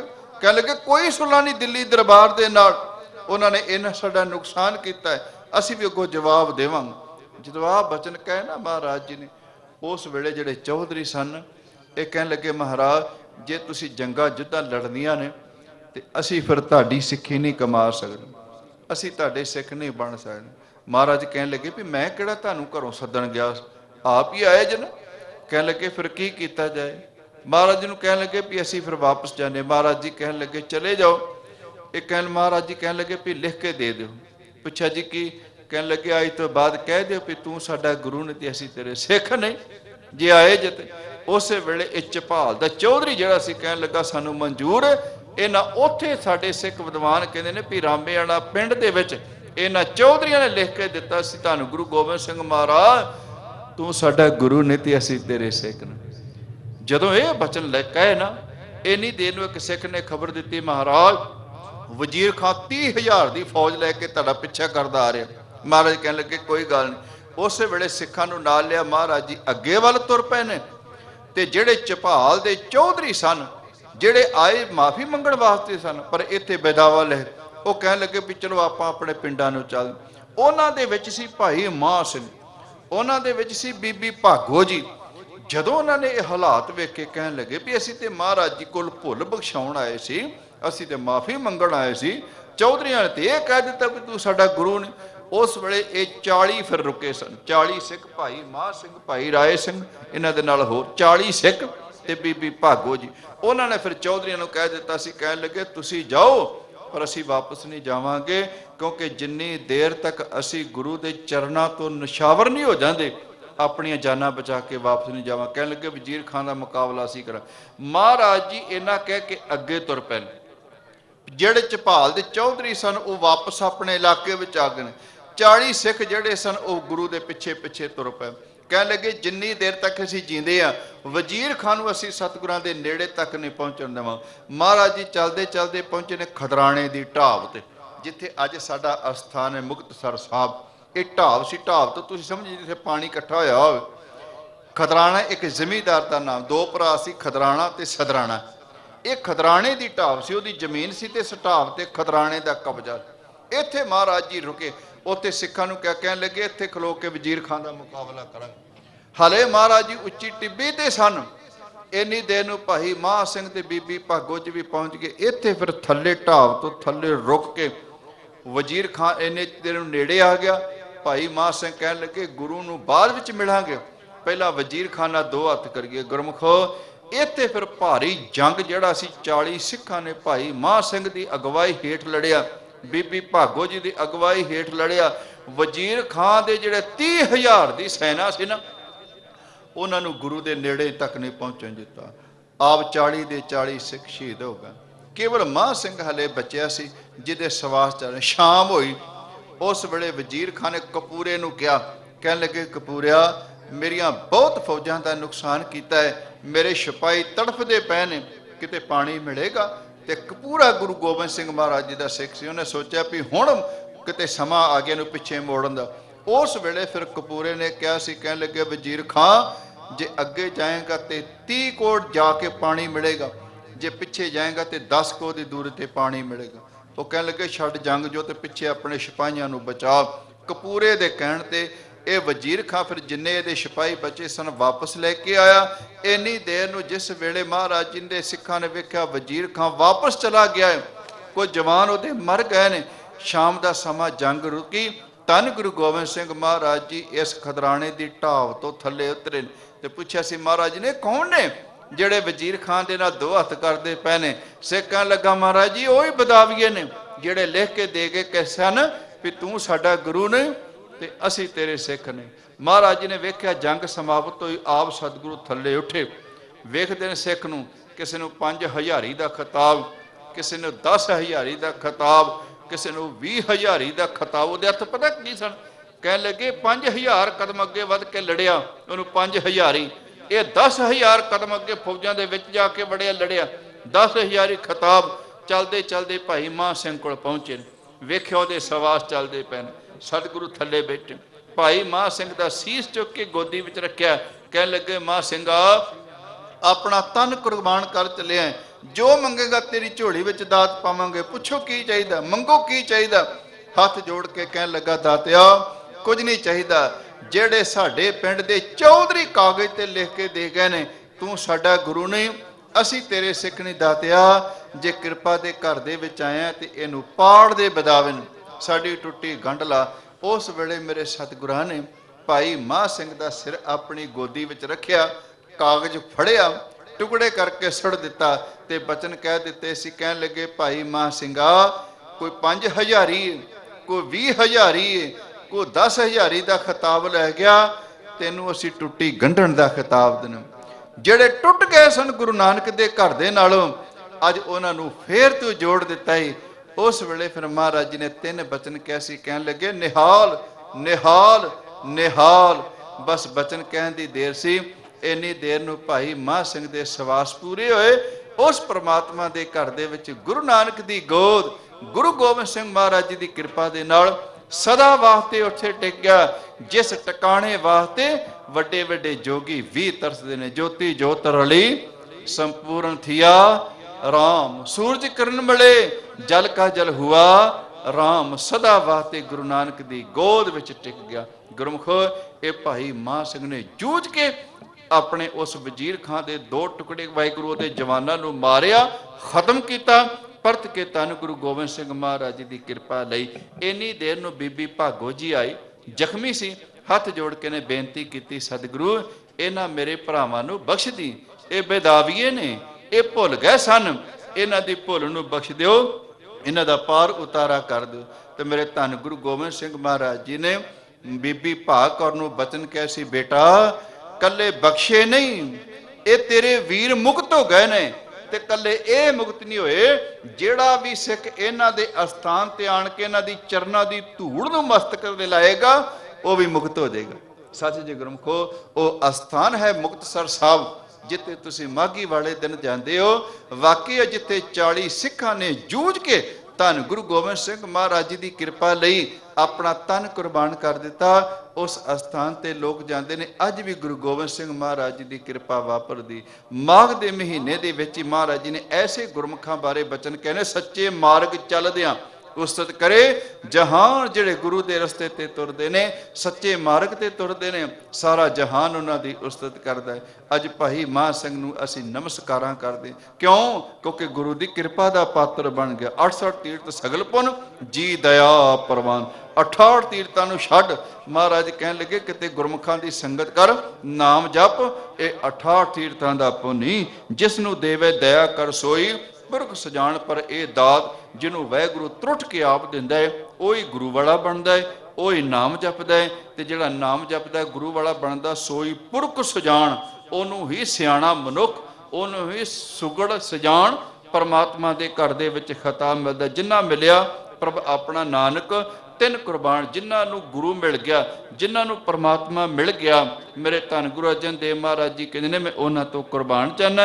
माघ सुचे से कंड यह जिन पूरा गुर मेहरबान। महाराज कहने लगे जी इशनान करने ते 68 तीर्थां ते सुचे नहीं होना। कह लगे माघ सुचे से कंडिए। माघ के महीने विच महाराज कह लगे मैं तेनों दसन लगा वो सुचे ने, वो मुक्त ने। पूछे जी कौन? कह लगे जिन पूरा गुर मेहरबान, जिन्हां ते पूरा गुरु मेहरबान हो जाता, जिन्हां ते पूरा गुरु कृपा करदा है, वही सुचे ने, ते जिहड़े सुचे ने वही परमात्मा के घर दे विच प्रवान हुंदे ने। इसे करके महाराज जी ने बचन कहा सी, सुचे नाखियन बैन जे पिंडा धोए, सुचे सेई नानका जिन मन वसिया सोए। सतगुरु कृपा करना वड्डियां भागां वाले। रोज़ गुरु की गोद विच बैठ के नाम जप के अपने अंदर दा इशनान करदे जी। इस तरह जुड़े रहिए ताकि साडा भी संसार विच आउणा सफल हो सके। इन्नियां बेनतियां प्रवान करनियां जीओ।